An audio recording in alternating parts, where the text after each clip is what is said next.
It's Friday Night Live with your host, your brother Methos, and the Freak, and recently escaped from the basement, Hoodies. And now for the car wreck of the show, welcome to the Cross and Fizz. We are live! What the hell?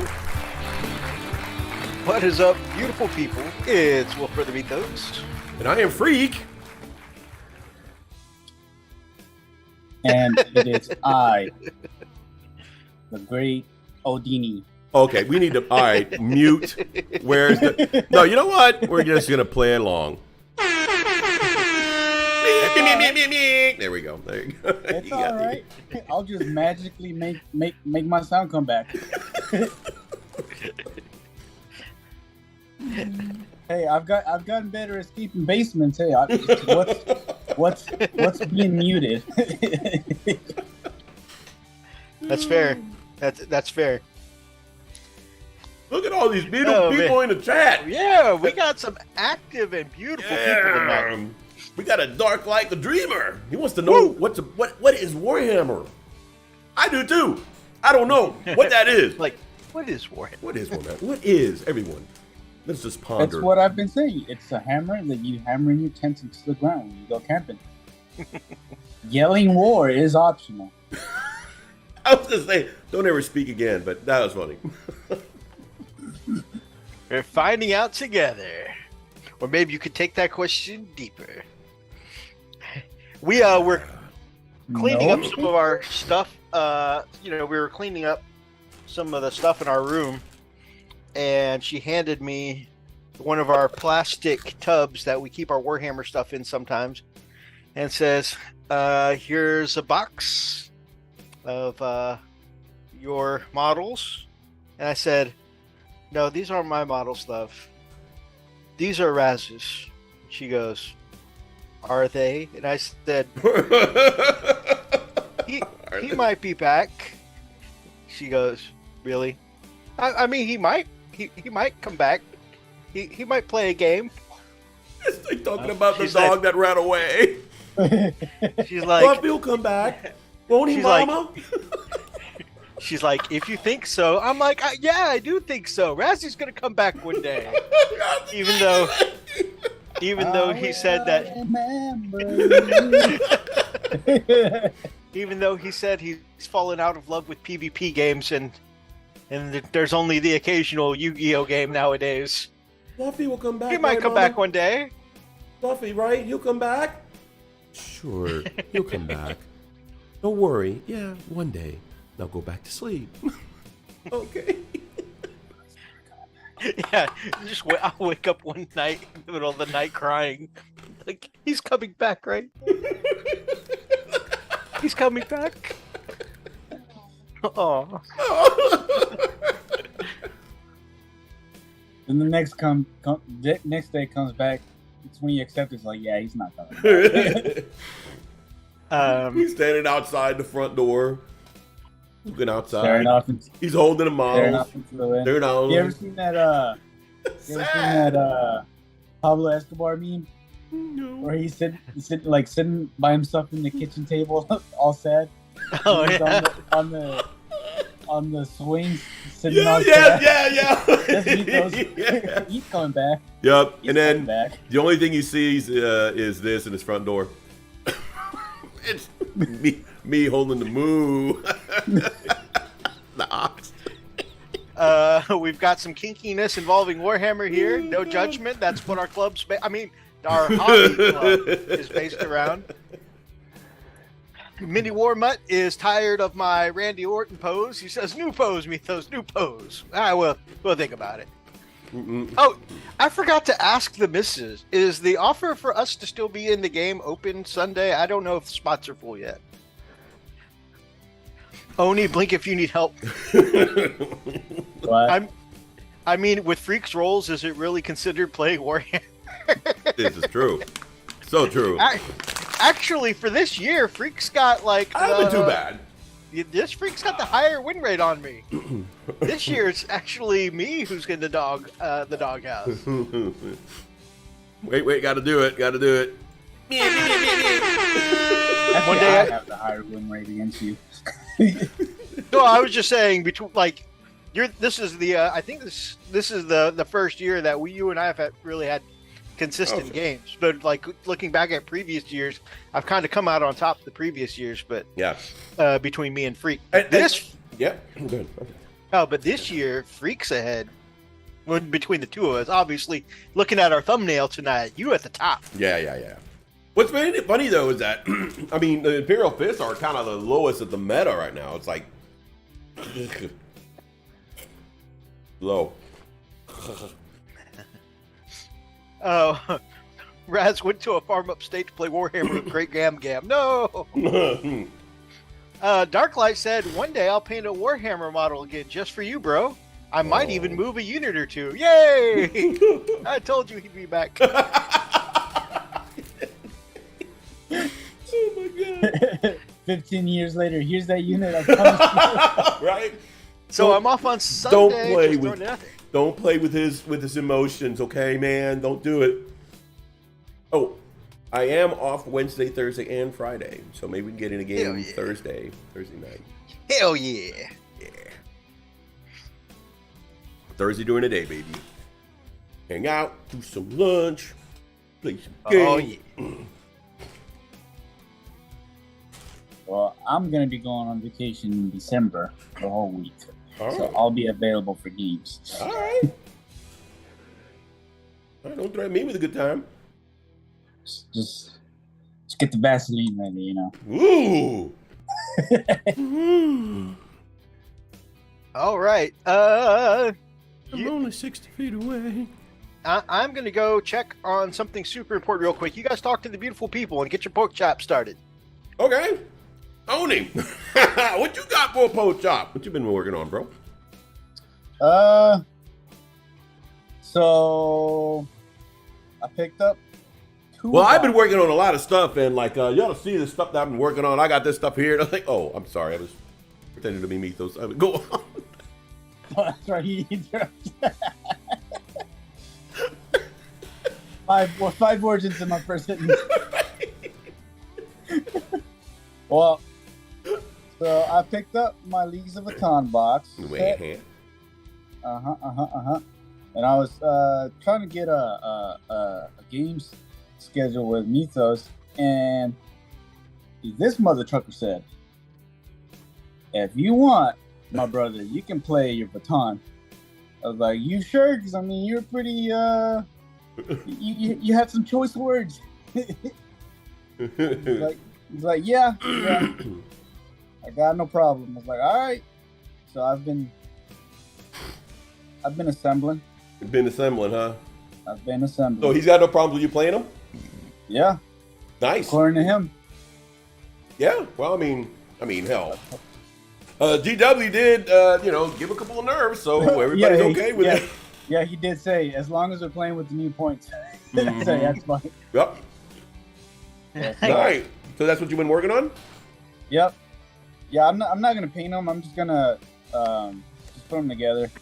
You're gonna paint them gray? I mean, you play them gray? Yeah, I'm gonna play them gray. What kind of savage are you? Oh my god. Except for those 3 models that I actually painted. Oh, okay. My test models. Okay.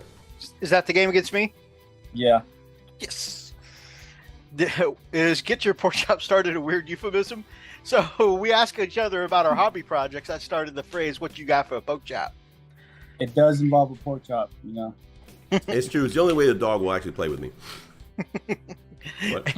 Am I about to find out what a Warhammer is? Did I stumble upon an adults only channel? Oh yes. Well, we're gonna have eventually in the future.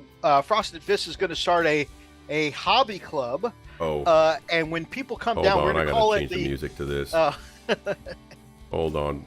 Wait. Let's see if I got this right. I thought that was the game store. No, it's the hobby shop. So the Frost and Fists are going to found a store called, or a hobby club called The Hobby Shop. And at the hobby shop, you will be able to pick out any model that you want. Model.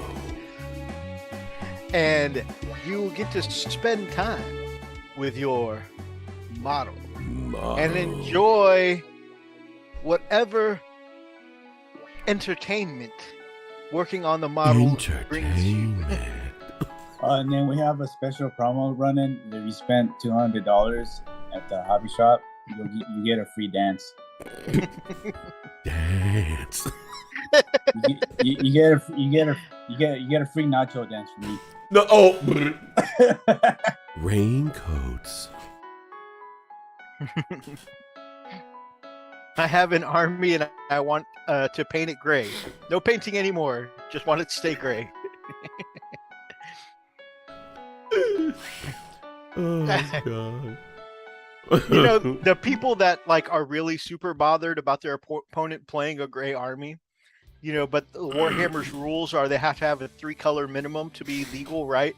Right. What if it's just somebody who takes 3 rattle cans and sprays it 3 different shades of gray? It's perfectly legal. Perfectly legal.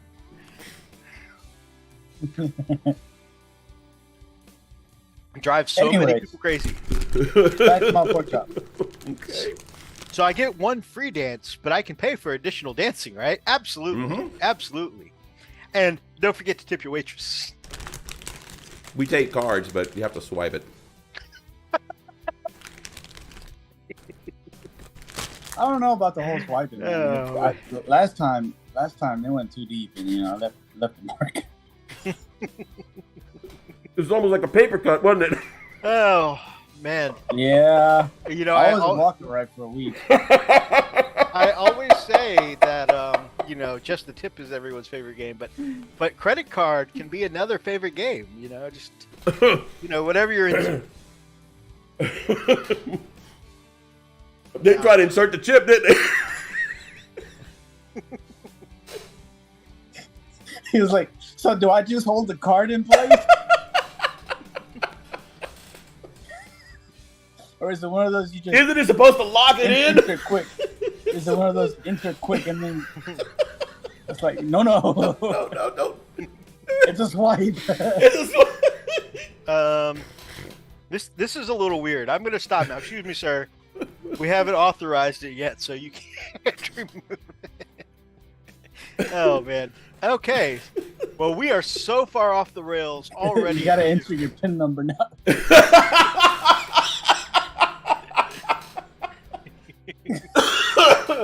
Oh. Where do I punch in the numbers? Whoa, not so aggressive.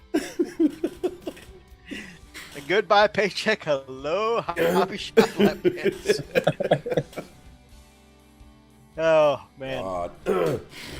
Something wrong with us, I tell you. Whoa. Nobody mentioned anything about lap dances. We would say hobby. That's all we were saying, hobby store. And swiping. No. All right. Only did his pork chop. Your turn. So I can keep going on my pork chop? Yeah, go ahead. I only interrupted you once, pretending to be Methos. And then the real Methos had to interrupt. Right. Hey, I sat down and you said that's my pork chop, okay? I had the green light to go. It's Oni's pork chop. All right, my go. I go. You said that's my pork chop. I received the all clear. Right? Totally Right. misleading. So, anyways. All right, oh my god. Since I've gotten the Kingdom Death game, I've been on a spree of getting Kingdom Death models. So, I did her. You did her, all right. Mm-hmm. A little too salty. And then built her, the gladiator, with a spear. That's awesome. And then her. Oh no, I broke it. What? fine. Little TNA. You know, I broke her. correct her. Those are things that you never want to say. And then this is my favorite. I broke her. Wait, did you mean TLC? You said a little TNA. No, I meant Right? First he said, I said. broke her. Oh, no, she needs a little TNA. I said what I said, and I meant what I said.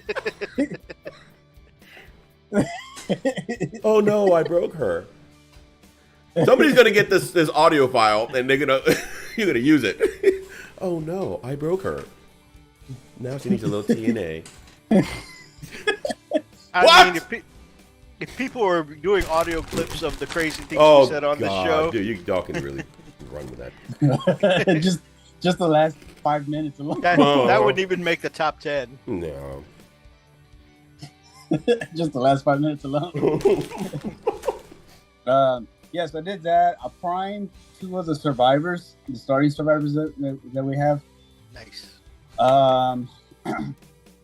I worked on Freak's Black Templars Yay! this week, which I showed Freak, and he gave me the A-OK. Yes. And I told him, if he doesn't like him, when I give it to him, I'm going to take him away from him. Wow. So, Wow. you know, I'm still waiting to see them. I mean, he won't even show them to me. He's like, if you don't like them, I'm taking it back. Well, let me see them. No, you're gonna have to approve them once you see them, or not. I take them back. Yeah, you don't get to see the final product until you have it. In hand. So you notice if Steve winds up playing some Black Templars in the future, you know what happened. He'll purposely paint them like crap. Oh, you don't like them, huh? I guess I'll keep them. I don't know. He's very prideful. You know what? Yeah, but he likes models too. He's bad as you when it comes to armies. He's got like what, 20,000 armies, right? He's like 19. No, oh, sorry, no. 19,000. 19,000. Right? God. Get it right. God, army. Oh man. But no, yeah. So Methos told me don't buy anything else. So I'm like, So I was trying to be, a little subtle. I'm like, Subtle. hey, so next month is November. total. You were like, hey. It's like, hey. I said, hey, what do you say about halfway through November, you stop buying for yourself? I don't know. It sounded pretty threatening to me. Like, it was very threatening. Can you come here for a second? Can you come here for a second? Grabs him by the shirt. He's like, you need to stop buying models. It's Christmas. Didn't he grab you by the lapel? Did he pull you like, come here. I'm only going to tell you this once. Stop buying models. Understand? November's coming around. Stop buying models. Or we're going to have a problem. You understand me? Stop buying my... No, you're not listening to me. Look, make eye contact with me. Look at me. Look at me. Stop buying models. And Steve was like... And Steve was like... I was like, Freak, put me back in the now. I really did. I say... you know what? I think you. Why are you doing? Whoa, what are you doing out of the basement? Come on, buddy. Let's go back in. Let's go back up. I got it, Methos. He escaped. He got away. Yeah, just okay. Come on, let's get away from him because he's looking at you kind of funny. Keep going. Oh, do we get to have an intervention? I'll make the cake.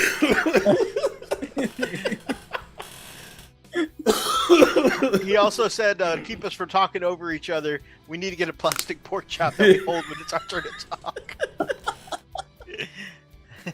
I want a squeaky one. Commander pacing back and forth right around here. Yes. Yeah. Hey, waving back and forth. Yes. When you're done, you can just give it to Commander. Here you go, darling.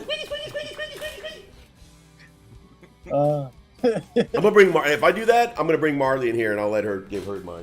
And of course, after you told me that, I started getting emails from like all the places where I found them. Oh yeah, it's like oh, we see that you've had your eye on these products. It's like here's the 15% off coupon.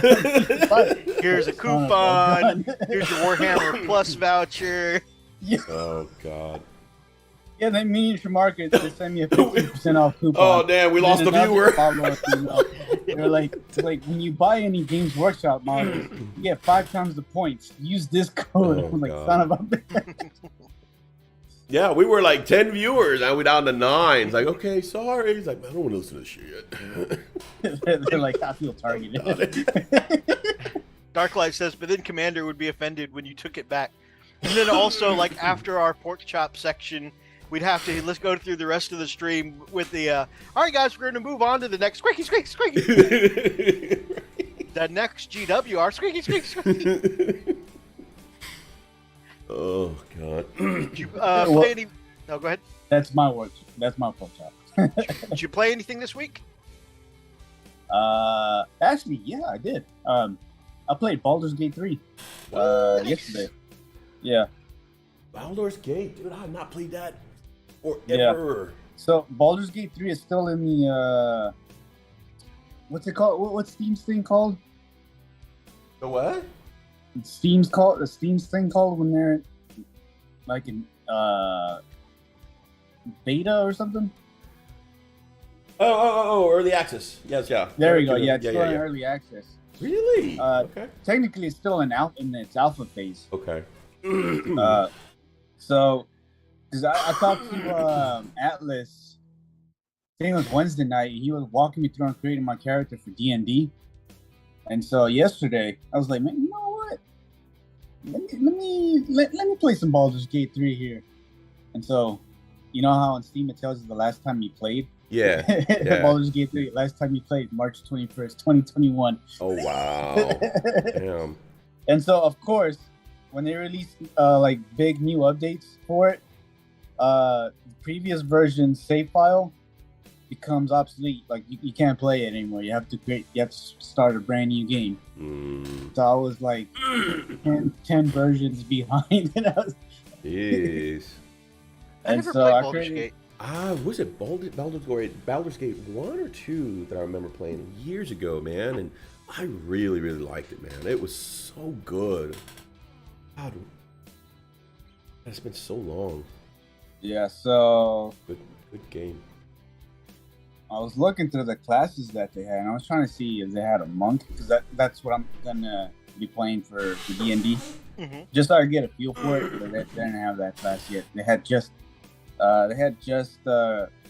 introduced the barbarian class. So yeah, so that's about the only thing that I've played. That's pretty cool. Yeah, that's another bit of pork chop for both of us. We'll be starting a new and this time in-person D&D game next month, and we're getting started making our characters and stuff like that. I made mine this week. Oni made his. I'm going to help Lily make hers this week. Lily's going to be joining us. That's awesome. It's going to be cool getting to move around actual miniatures on a map and, yeah, just really be in person for the whole thing. So, I'm so old, I remember the original. Me too. Darlight Dreamer gets it. Hashtag monk life. Yeah, well, he's actually playing a monk in our current campaign, and he got to do some sweet stuff as a monk this week. And he finished off the boss this week. Nice. Pummeling him right in the face. Nice.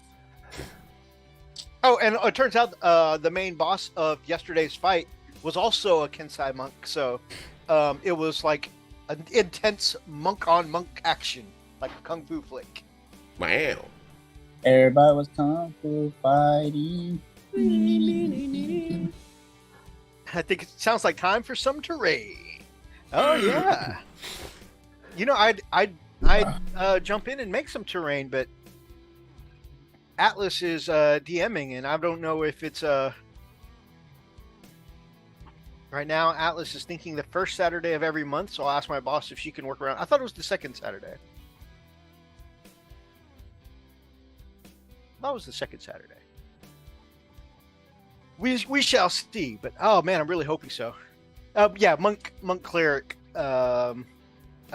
Multi-class, so he's an exorcist. That's awesome. Yeah. Well, I wonder what would happen if you did the same thing with monk paladin specialty, and then you could activate burning fists and then smite with your punch. That'd be cool. So I did did the monk, and then as a subclass, I did the magic novitiate or something. Nice. Magic novice.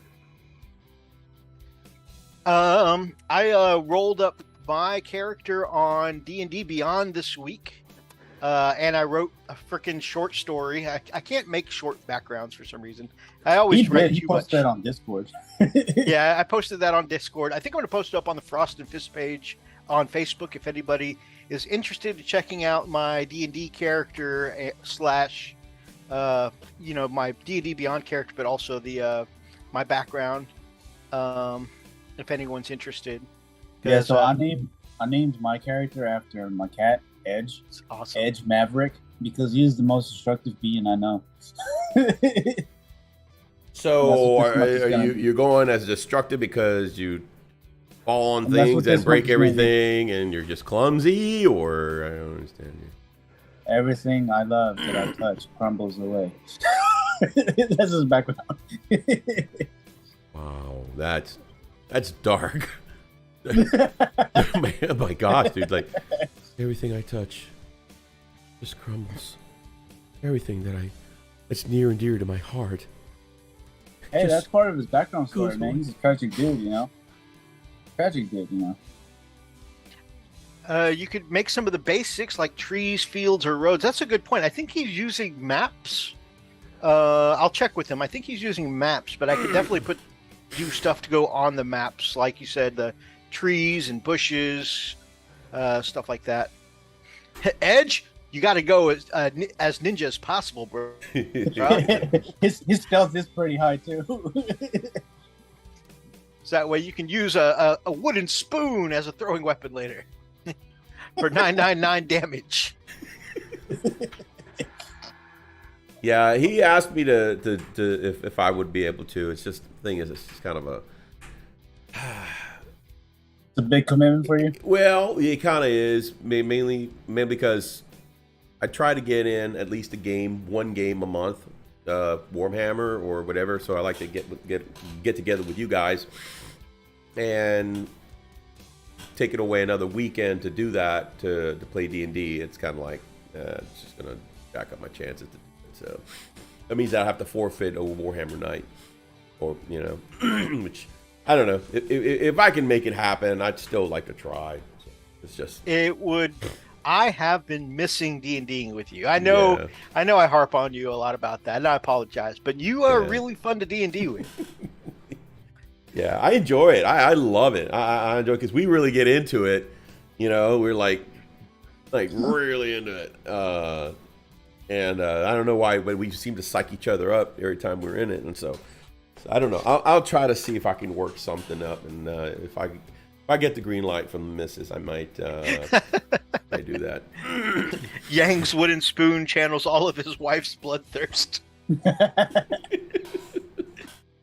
Oh, it's because she has it's imbued with all the negative energy of all the time she's popped somebody's hand with it. I don't know if you guys know this. Oh, go ahead. Whenever Edge is doing his stealth and he's about to attack, Edge's theme music will start playing in the background. From WWE. That's all. That's awesome. It'll alert the enemy. They turn around and say, "What are you doing there?" One day they'll add the chancla throwing weapon. Yes. In Hispanic culture, you got the chancla, right? In Chinese culture, you have the slipper. In Thai culture, it's always the mama's wooden spoon. The mama, oh man, we have big wooden spoons that we cook with in Thailand, and man, it is multi-purpose and it's strong, let me tell you. That sucker will leave some bruises. I could swear sometimes after, maybe being a little mischievous and cutting up a little bit at grandma's house, there have been some times where I swore some of the bones in my hand were bruised. Grandma, no! All right, Frico Licioso, your turn. What kind of poke chop you got this week? Well, so I started working on this, just doing some little printouts here on some fun stuff here. This thing is this sucker's heavy. I didn't hollow it out. I did not. Keep it in your pants. I can't. It's rising to the occasion. Oh yeah. Darklights was my partner in crime back in the days. Well, still to this day, but he knows, especially if it was the slotted spoon. Oh yeah. You think because the slotted spoon is less heavy, you'd think that it wouldn't hurt as much as the thick one. But because air whistles right through that thing, that sucker stings. Oh my god.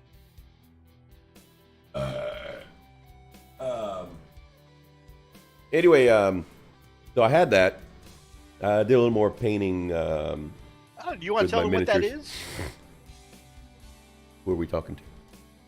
You were saying that I started out printing this thing. Oh yeah. So this is a very, very large, very heavy.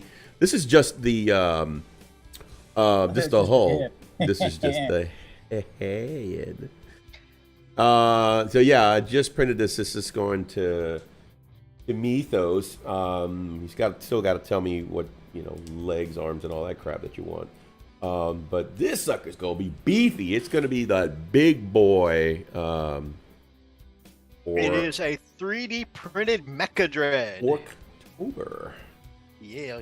So yeah, so it's really cool. It's turning out really nice. It's turned out really good. Aside from that, I actually started writing music. I finally got my my MacBook Pro fired up again. I had fried my my power adapter, and I had to actually buy a new one, which luckily wasn't too expensive. So now I actually can run my software for recording and all that stuff. So I've already gotten 4 tracks, pretty much basic stuff. Haven't done any mastering yet. I still got to do a lot of balancing, and I still have to layer some guitar on it. So yeah, it's actually been a fun project. It was the first song in probably 2-3 years that I've actually written.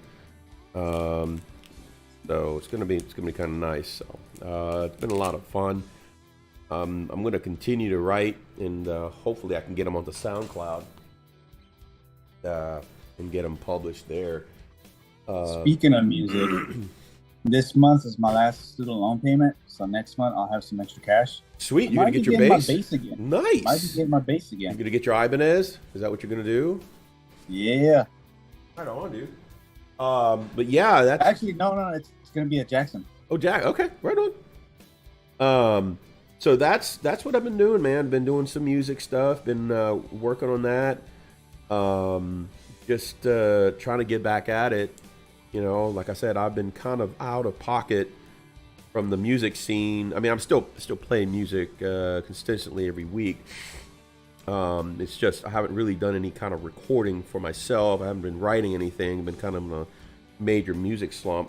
But this actually turned out. I mean, I was just kind of, as soon as I got my my adapter and had my software going, I started kind of fiddling, pretty much trying to find something, and tune popped in, and next thing you know, man, I was like, oh crap, this sounds pretty damn good. I'm gonna have to record this joker, and sure enough, man, it was fire. I was like, damn. So got a couple. I have to do a couple of times just so I can make sure that it's what I wanted. Turned out great. Dropped a scratch bass track on it, and then I dropped the drums on it. Then put some strings in the background. I got to drop some electric guitar on it, which my god. And so that, yeah, and then so that I still got a lot of mastering to do. So. Oh, yeah, that's what I'm doing. That's awesome. Also, you play some was it Generation Zero? Yeah. So played some Generation Zero with the guys, with Marine and brother James, and that's been a lot of fun. James Meeks. With who? Meeks. Clap. The A-Team? then- With the A-Team, yeah. The Oh, the A-Team, A-Team. okay. Yeah. Okay. So they're We were- so jealous. We were painting together, and then he's like, "So I'm going to show you guys on my screen, so that way you can make sure that I'm downloading the right thing." So he downloads the thing, and then he's still got his screen up, and he clicks on the Generation Zero, opens it up. He's like, "Well, I got to go, guys." It's like, really? Wonder what you're doing. He's like, "Oh yeah, I gotta go hang out with my real friends." I never said that. I never said that. No, you didn't. No, I never Like, once said that. I Hey, gotta I'm gonna go hang out with the other guy. You were being He nice said- about it. You were like, so, Hey, guys. I gotta go wash my hair. That's what I said. I gotta go I wash said- my hair. It's okay. I gotta you know. kick you guys out the bed because my main chick's coming in. I was like, "Oh wow." Yeah, he just tore off the band-aid. It's like, you guys have to go. He didn't quite say get the out, Oh he's my like- god! it was almost there. Almost, just like that. Actually, what he said was, Get your crap and get out. Get, money's on the table. And money's on the table, right? Hey. Speaking of which, we got out of there so fast. I think my underwear's still over at your place. It's okay. It was Just add it after to we the were done pile. with it. After we were done with it, it's useless now. So don't worry about it. I'll just burn it. I don't know where the teeth mark came from. Now, just trying to figure that out. And there goes the orc print. Oh man. Yeah, I'm cleaning it again. It's. I think it's enormous. But it's gonna be cool. You're gonna like it. It's gonna be really solid on the table, man. Man, It's, I'm so hyped.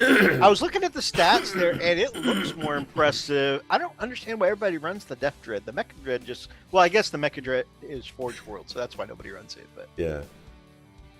Yeah, I think we broke Dark Light Dreamer. It's like...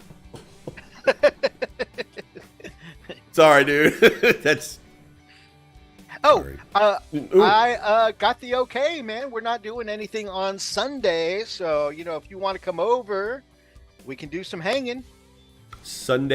Sunday... What time? Oh, Darklight was saying, well, I mean, you're welcome to come over, too, if you're not busy. We can just hang. That's okay. I know. I realize No, I know you're talking to usually me. with the fam, so... I am, but I still have the afternoon and the evening, but it's okay. Yeah, No, you can what come he's over. trying to say, Methos, is that his afternoon is reserved for the A-Team and Generation. That's what he's trying to Hey, say. shut the hell up. That's not what I said. Never Then why once are you telling me I to shut said up because I'm that. right? What? Tell me to shut up because I'm right? No. What? You don't want him to No. find out? No, you. What? No. No, that's not. No. But yeah, I mean, yeah, Like, if, shut up. I mean, if either of Shut you your want hole, to man. You're going to be in the basement for a long time. Shut the hell up. if either of you want to come over, hell yeah, the more the merrier. Oh, man. No, I'm gonna be there Thursday, man. We're gonna have a good time. So, Right on. so, So I'm hearing lunch. Yeah, hell yeah, we can do some lunch. We can. I can teach you how to play Zombicide if you want. We could do a game, or we could do something else. Whatever you want to do, man.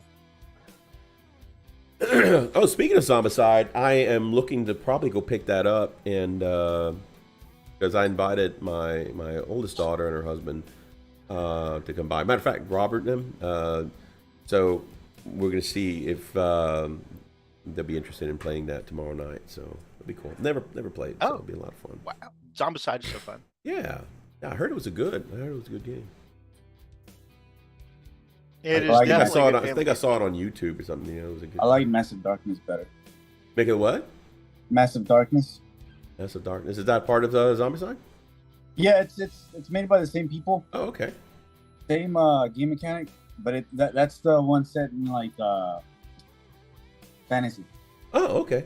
Yeah, I think this would be something that my wife would probably be, willing to play. It's a board game, but yet it's something that, we all can, as a family, kind of can interact, right? So she's taking an interest in playing some board games now, and so I think that's pretty cool. So we'll see how it works out. Heck yeah. And who knows? Maybe we can have a night where we all get together and play. So that'd be fun. Zombicide? Someone said Zombicide? Yes. Yes, we did. Yes, we did. Hey, do you have enough people for Sunday? Is the offer still open? I never checked with the missus when you warm up. You let me know. Lupus for us. And Massive Darkness was going to be the title of my autobiography. Dang it. I mean, that would have been great for me too, but there's nothing I have that's massive. Oh, you can also get a crossover kit of Massive Darkness for Zombicide. All I've ever gotten was, oh, that's cute. It is. Hey, want to see my Massive Darkness? Oh, you're laughing. Oh. Okay, you have 5. That's cool. Not that funny. And at one point, one of them gave it a nickname. We call it Little Buddy. Like, oh, Little Buddy. Like Massive Darkness. That's so like cute shadow. Go in the corner crying. It's not cute. It's massive. Oh, I'm going home.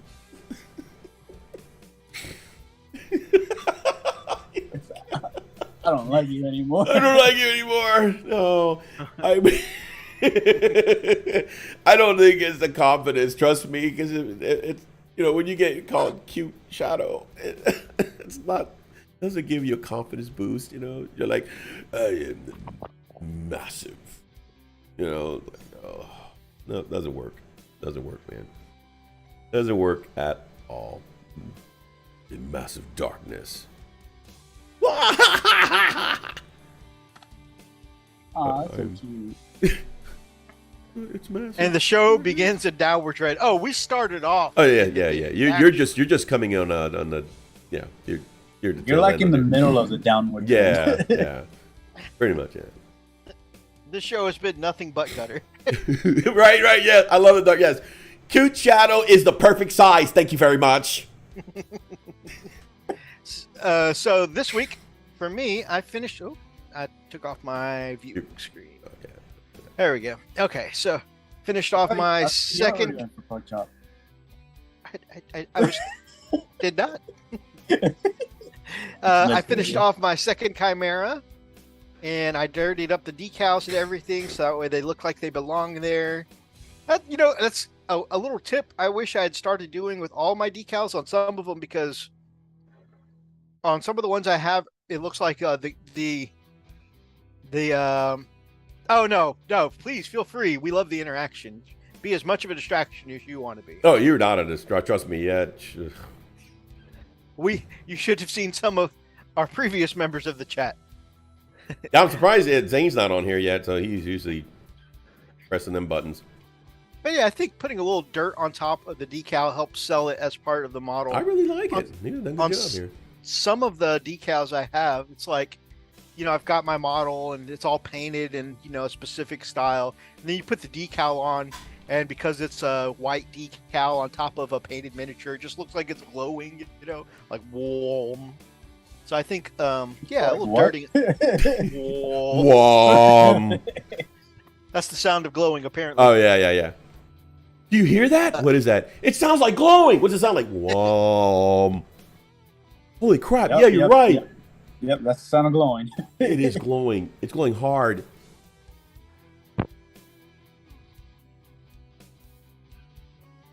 Whoa.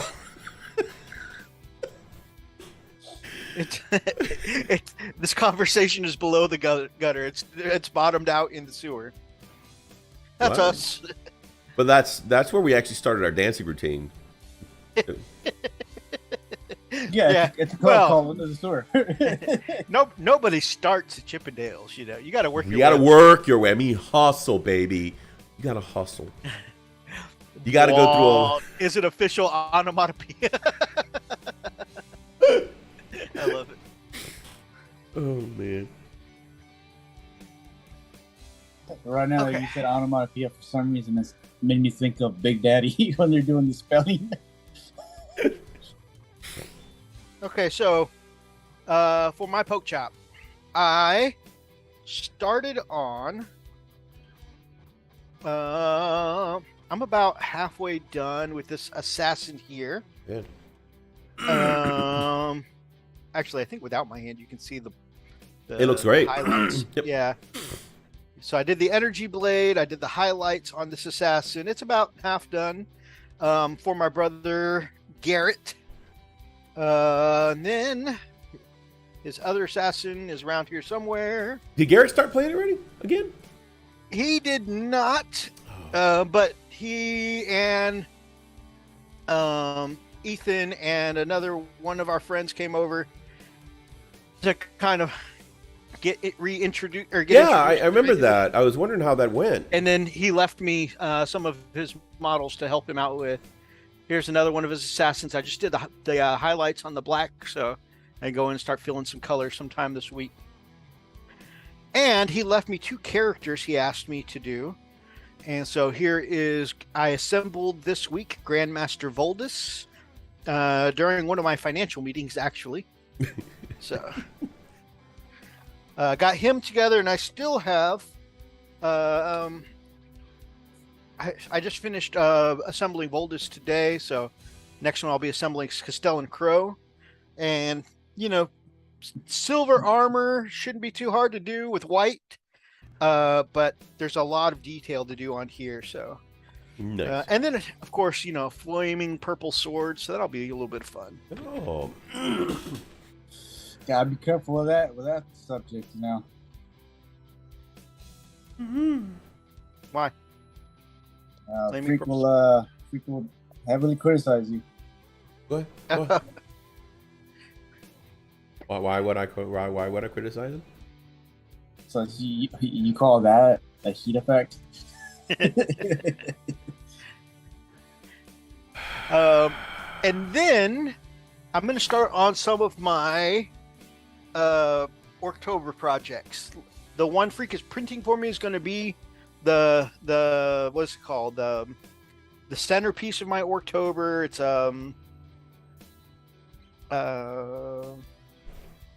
anyways, it's going to be the big piece of my October. But I mentioned before, I'm going to be working on my Kiloboss, my classic buggy, but also I went ahead and Shut up, Atlas! I was going to start putting this together. So part of my October is I'm going to give back for October. And when I say give back, I shared with you, some of you guys before, my orc army was actually gifted to me by my brother Daz. And Daz gave me his entire orc army because he wasn't going to use it anymore, so he wanted to go to someone who would enjoy it more than him. Well, since then, Daz has moved on to D&D and become a massive GM. He DMs every week or every other week. And something that's continuously been on his gift list the last couple of Christmases has been any miniatures at all, painted or unpainted, that I can use as a GM. And so for this October, as a gift, I bought this cool Dungeon Saga box of orcs. Nice. And it's got a big brute Ooh. of a beast that's more troll size here. It's got a big old warg. Oh, wow. That's... Yeah, that it calls a Grimjaw. Got a couple of orcs with great battle axes. Battle axes. And I thought I was going to have to assemble them, but they're one piece, Nice. and they even came on their bases. So Very nice. Even better. It's a pretty nice set, and I think it You're was a pretty nice set.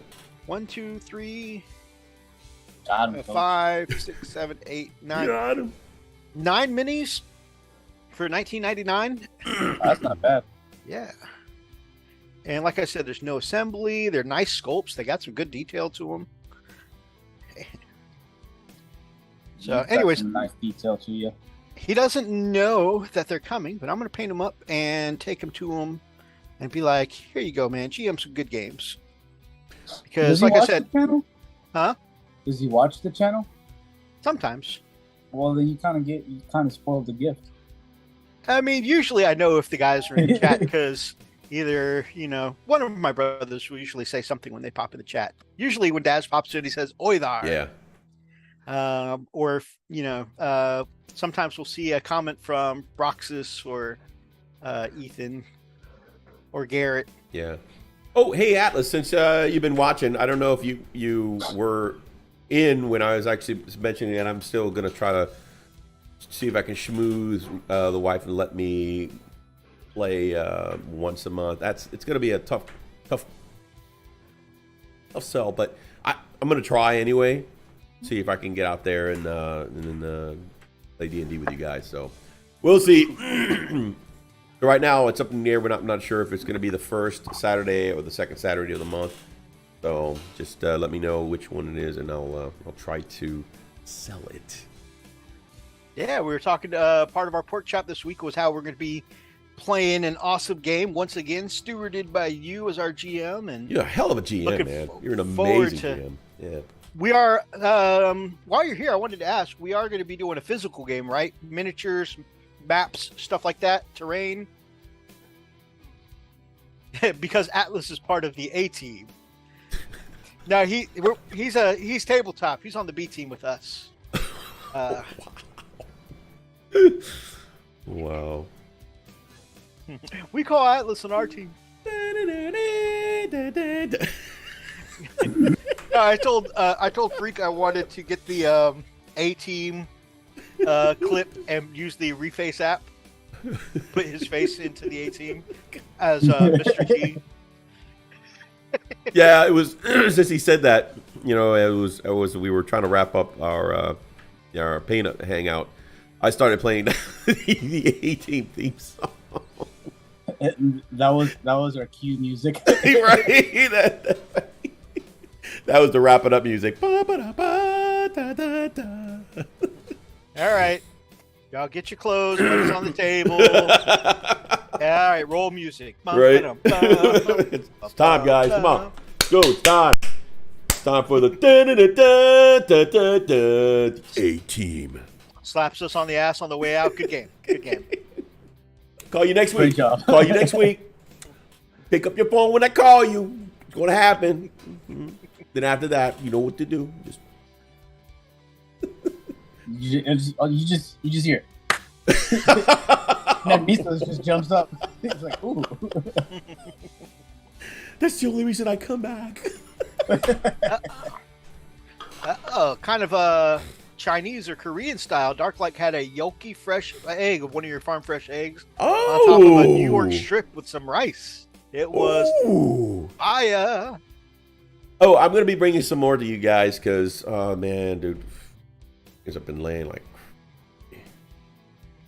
So, yeah, we got wants to know who's Murdoch. I don't know. We're still trying to find out which one's Murdoch, which was Mr. T. I can't be Mr. T. I can tell you that right now. Not going to happen.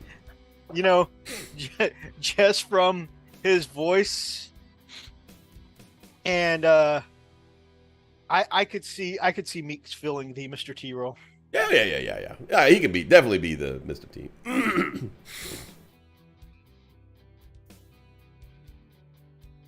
He's in the first Saturday of each month, so Raz can talk to the employer. Also, I missed the conversation. Okay, so yeah, Okay. we were chatting, Methos and I, well, all of us, and I've missed playing. I really enjoy playing D&D with you guys. You know, so it's like, oh man, to have an opportunity to actually play in person, man, that would be amazing. It's just the hard part is like the sell that you know, I'd have to sell to the wife because unfortunately I only get like, you know, my Saturday is usually full with a bunch of stuff, housework, you know, crap around and all that, and then every once a month I like to plan out a game night or a game day with you guys, you know, Warhammer and whatnot.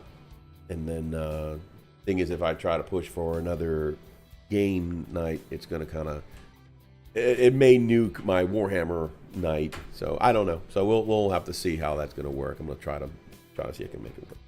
That I totally understand. Yeah, but I really want to play. I really want to play. When I know you usually do a lot of the updates in on Messenger, if you put some of the updates like daytimes and stuff like that we're pushing for in Discord as well, just so that way we can have transparency for Lily, I'd really appreciate that. Yeah, and like, yeah, what's the latest? Because I have an early I get early mornings on Sundays, so I can't really stay out too late. So, I mean, if that's going to happen, like so 4 o'clock. Yeah, I think he's shooting for 8 to 12. Or 8 to 11, I mean. 8 in the morning? No, 8 p.m. to 11 is what we've been what you were I shooting. thought it was 4 to 8 p.m. Or is it 4 to 8? No, yeah, 4 to 8, not 8 to 11. Okay. Oh. Yeah, actually, that's not too bad. 4 to 8 in 4 hours. Yeah. Sorry, I was thinking 8 to 11 is our other game. Okay. Yeah, because I have a long drive. Yeah. So The thing, last time I drove to Atlas's place, it was like an hour drive. Yeah. Yeah, it's way out there. It's out in the boondocks, man. Matter of fact, I kind of got lost. I went to the wrong the wrong house. I looked. When we went for the barbecue, And I pulled up like if you're driving on the driveway with the house, it's like just back out. yeah, because they had now I can tell you, it's like, oh man, this is not a place that I want to get. No, back that sucker right up. It's like, you get lost, boy. You ain't from around here, are you? Boy. You ain't from around here. Why don't you come on in?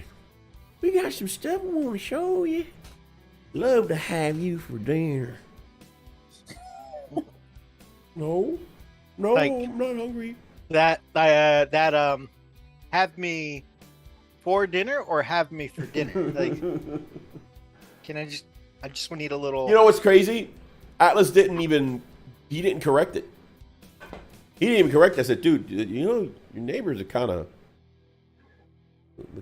they're kind of there, right? Yeah, the banjo music, yeah, pretty much that kind of thing.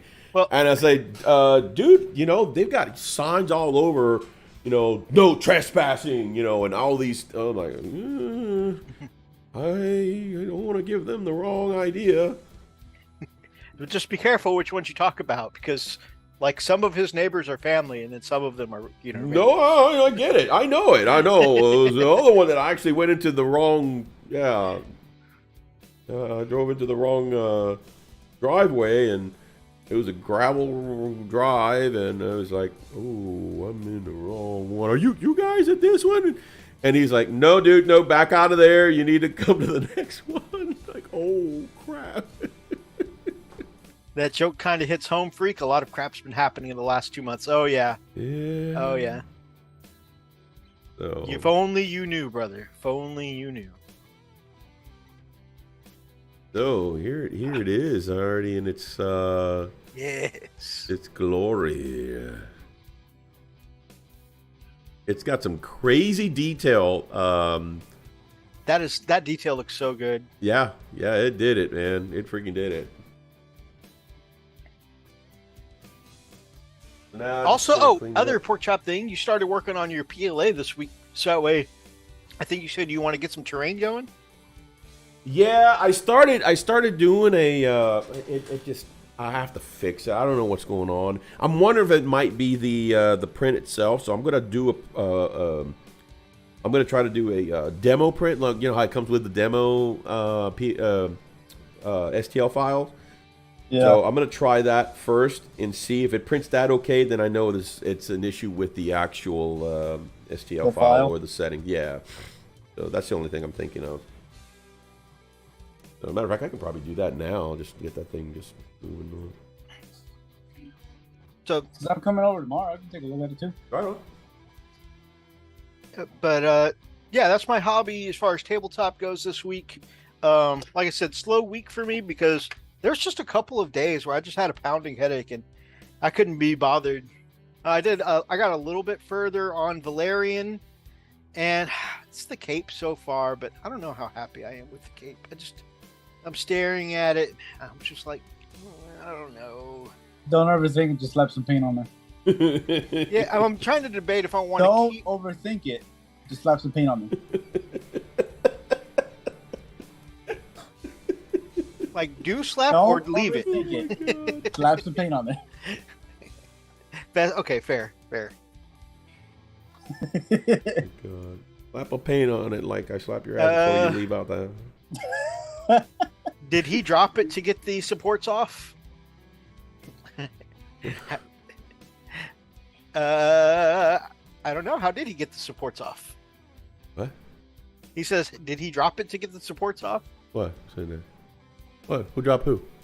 What did I drop? The print. He said, did you drop it to get the supports off? No. Why would I drop it? I don't know. I'll be listening, but I got to plug the phone in. All right, brother.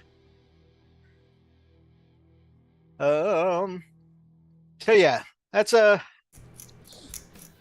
I am actually, in the spirit of not overthinking it, I'm going to paint the rust in and see how that looks with the gray cape.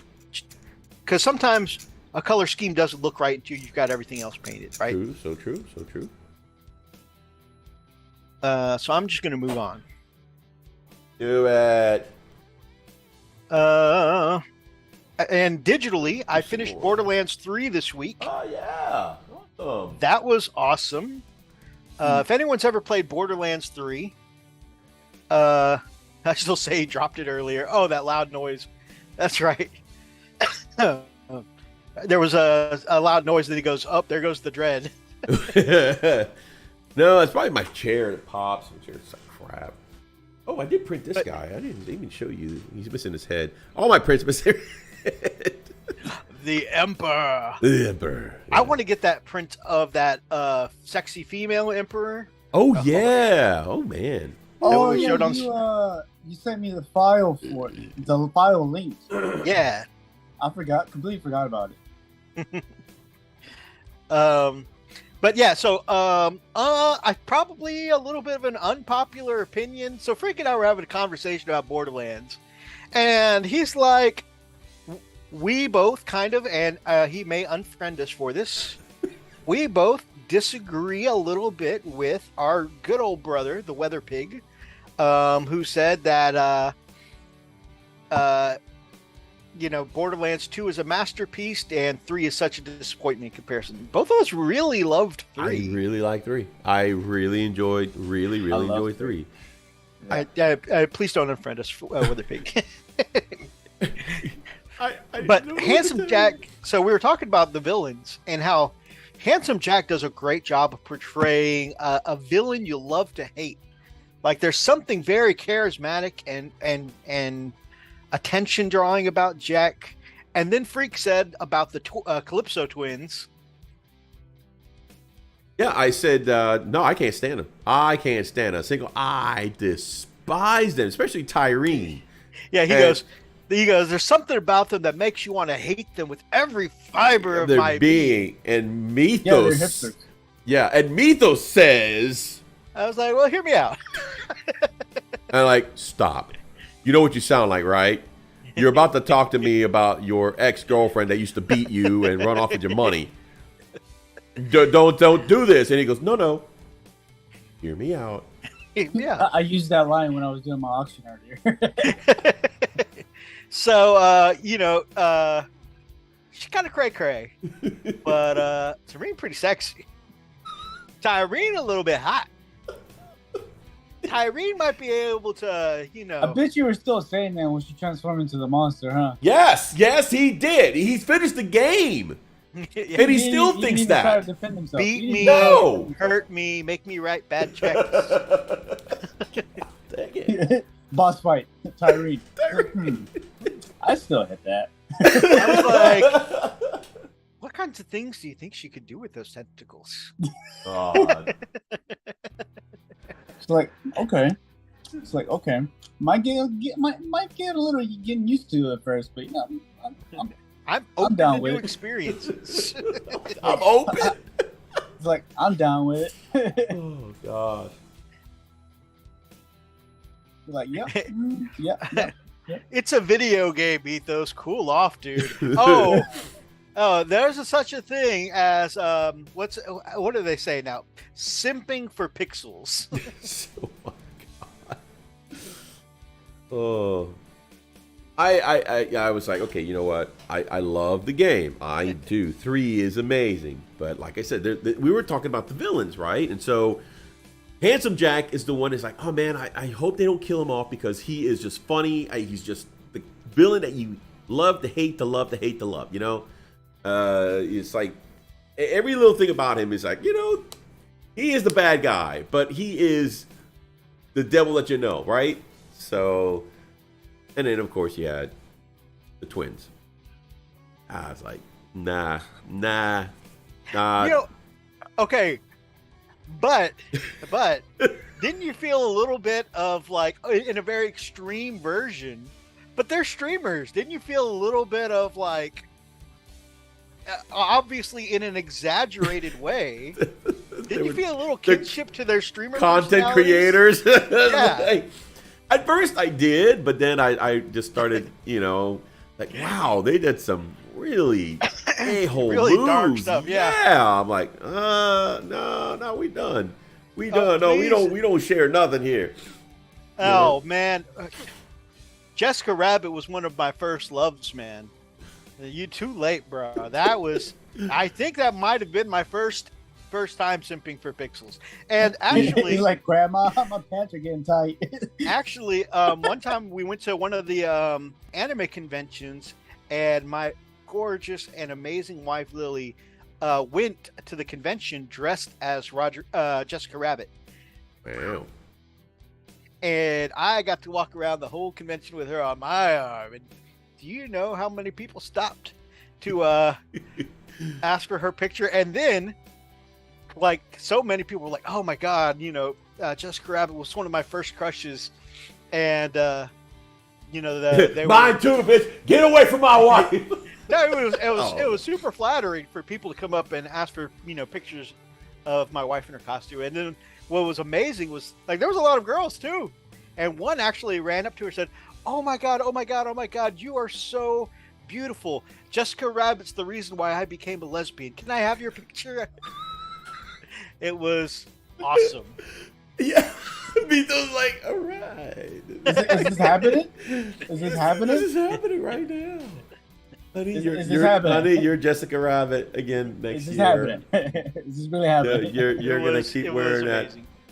You don't have it anymore? I'm getting it right now. I'm gonna order it right now for you. Give me 1 second. He's like, excuse me, guys. It would have been funny if there was if Roger was there. There was not, but there was the next year. My wife went as Carmen Sandiego, and we found a Waldo there, so we had to get them both in a picture at the same time. That's funny. Yeah, it'd be funny if you found Roger Rabbit. Him and Methos be having a fist fight right there. Get your ass.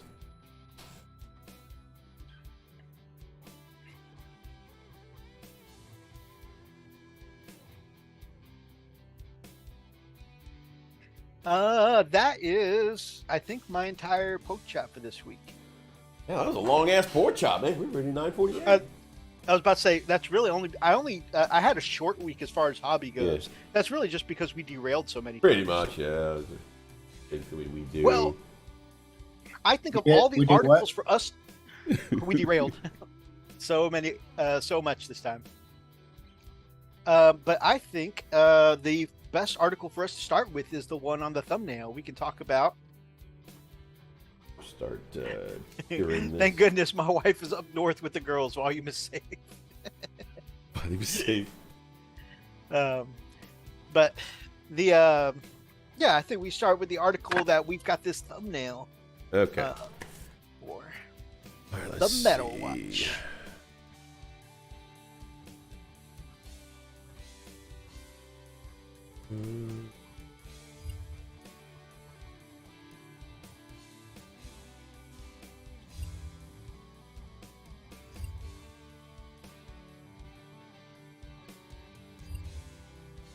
Bear with me here.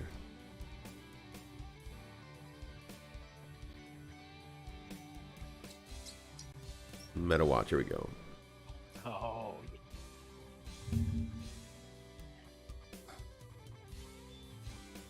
What's really cool is that in the past, GW has kind of kept its formula, its methodology for balancing things, kind of kept them internal, right? They don't usually discuss that, but now in the last 2 weeks, we've seen their recipes for the way they do balance in AOS, and this week they put out an article about how they balance 40K, and it's been pretty interesting to see. Okay, so here we go. The Warhammer Studio takes match play seriously. It's not only the framework for thousands of games played at competitive events throughout the year, it also forms the common language of more casual games played on the kitchen tables, at game clubs, and in stores around the world. A balanced game is good for everyone. Well, yeah, especially if countries threaten to ban. Keely says, "Show us the shirt, Methos. Next time we go back onto the personal screen, I'll show you the shirt." The Warhammer 40,000 setting is one of perpetual conflict. Okay, that's just a thing. Okay, so this article marks the return of regular Warhammer 40,000 Meta Watch articles, which will be penned by the Warhammer Studio to keep you informed of the changes we're making to the game and provide some of the reasoning behind them. You may have seen a similar article recently from the Warhammer Age of Sigmar team. So today, we'll explain how and why the Warhammer 40,000 team has been collating data from events around the world. All right, the goal.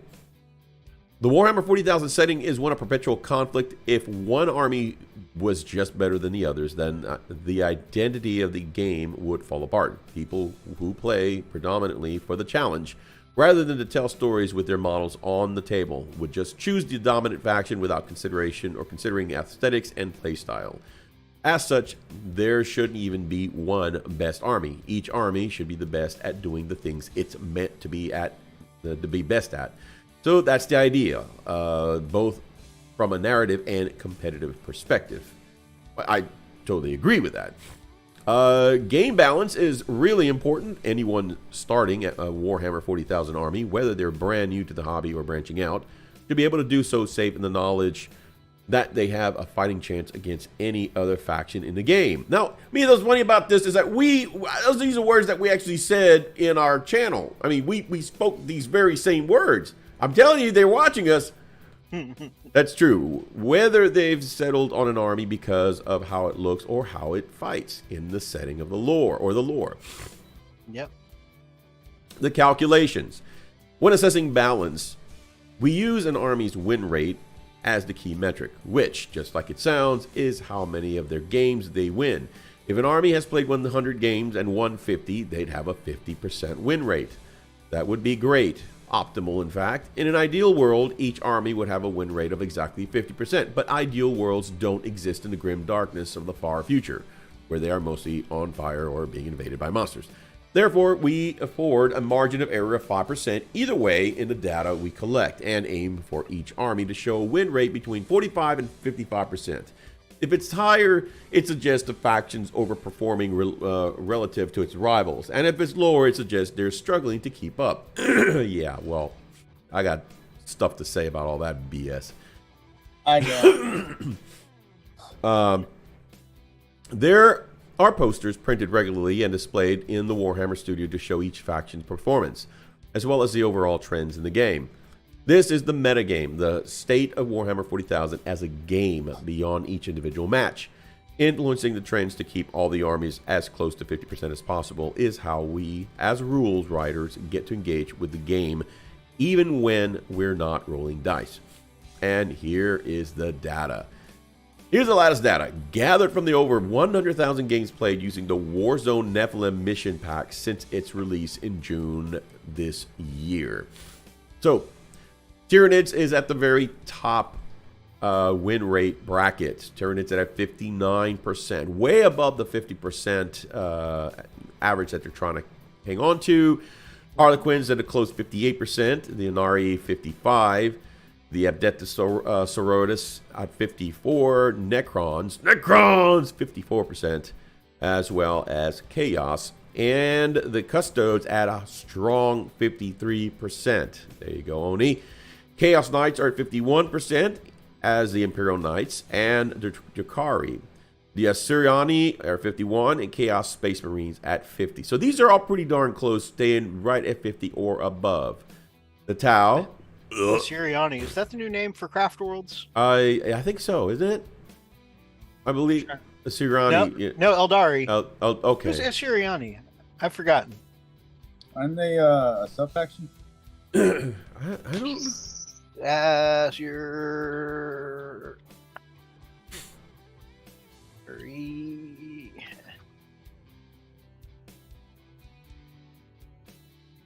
40K. Yeah, so they are Eldar. Baeltan.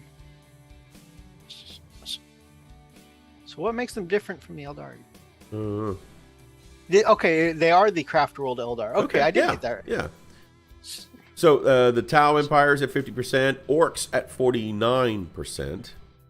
Now, Orcs have got an amazing boost, by the way. Thousand Suns at 49, Blood Angels at 48 as the Eldari.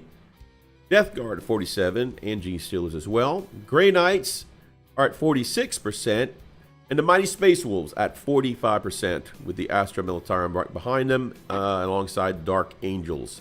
Now, moving a little further down below, I mean, not even coming to the 40%, is Adeptus Astartes or Adeptus Mechanicus. The one that I actually found was really interesting was that Imperial Fist actually ranked... Okay. All right. I hold off because I'm about to lose my shit.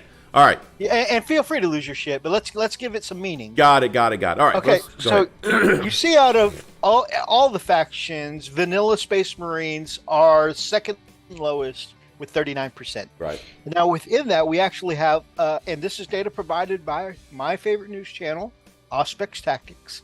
All of the Space Marines ranking by chapter. So Blood Angels, 47% wins. Yep. Dark Angels, 45% wins. Space Wolves, 44% wins.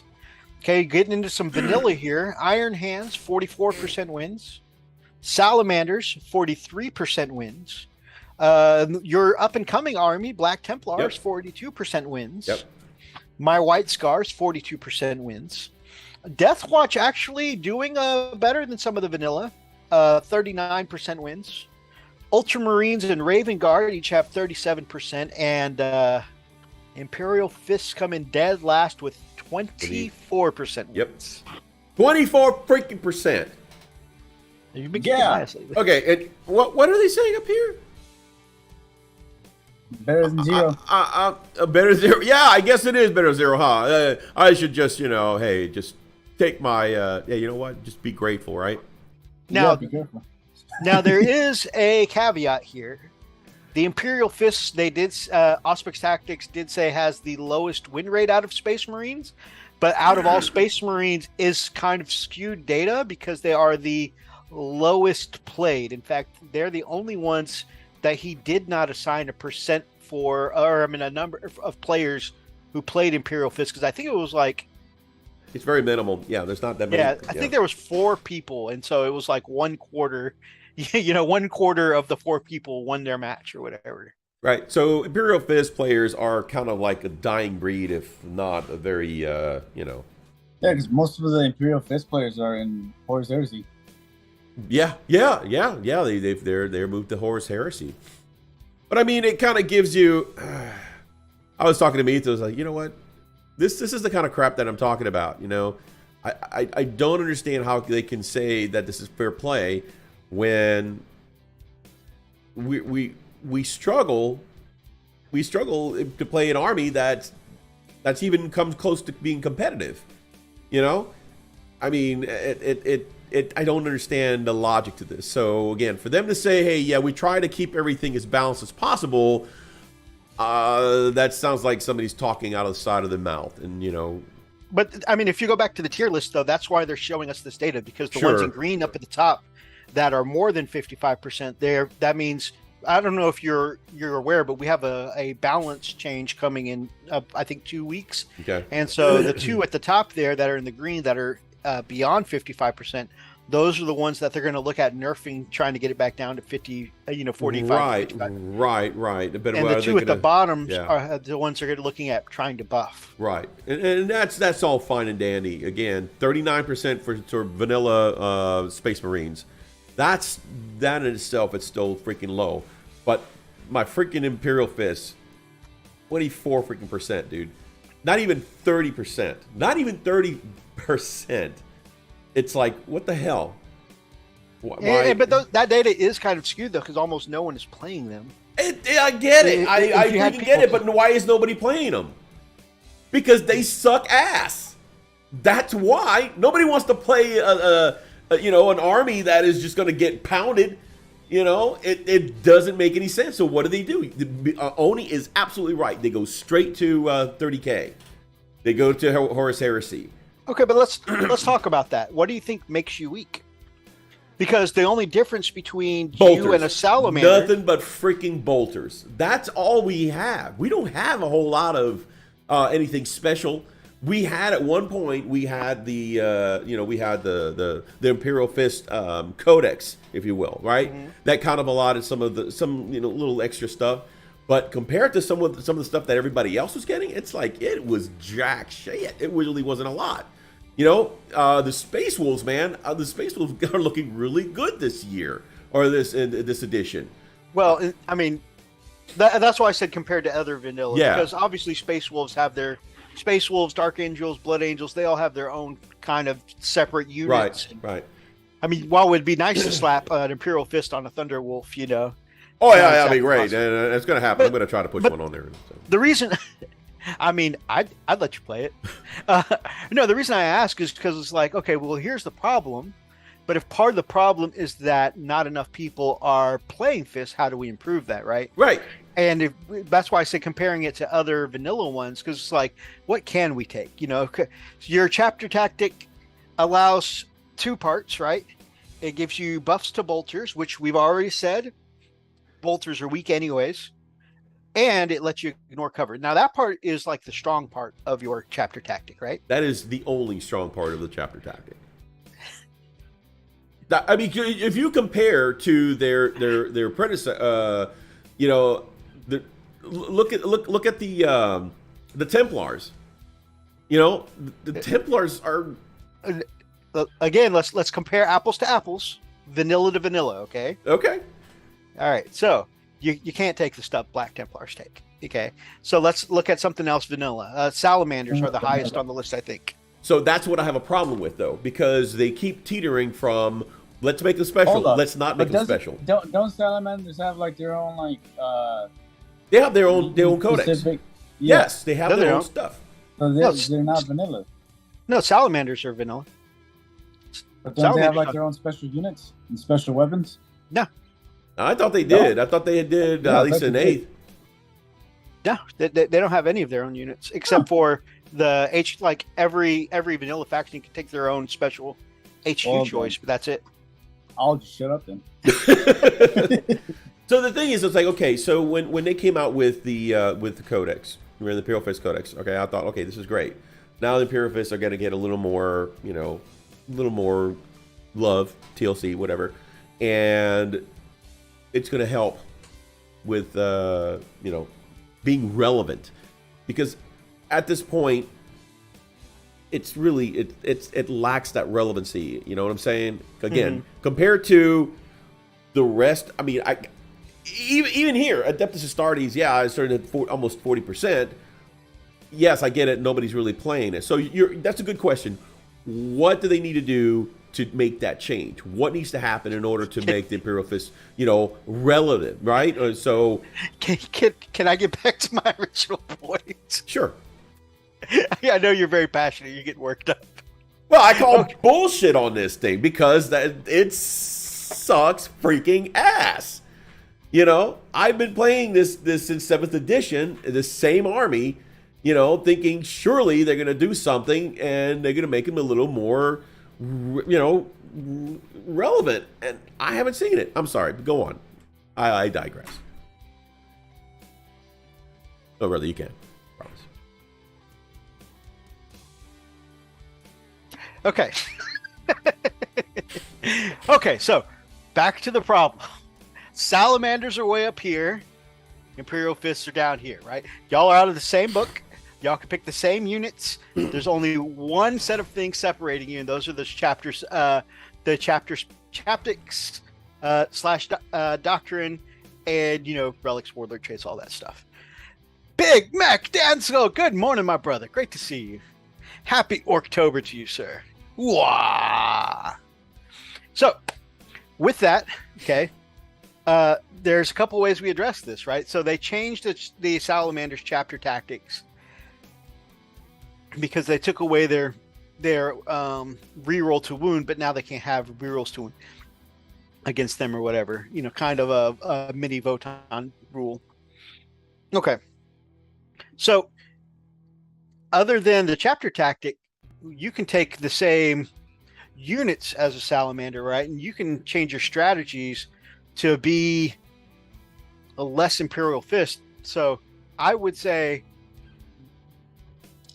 lean out of the bolter theme of the Imperial Fists and go to more general Space Marine tactics. I get it. So why should I play Imperial Fists?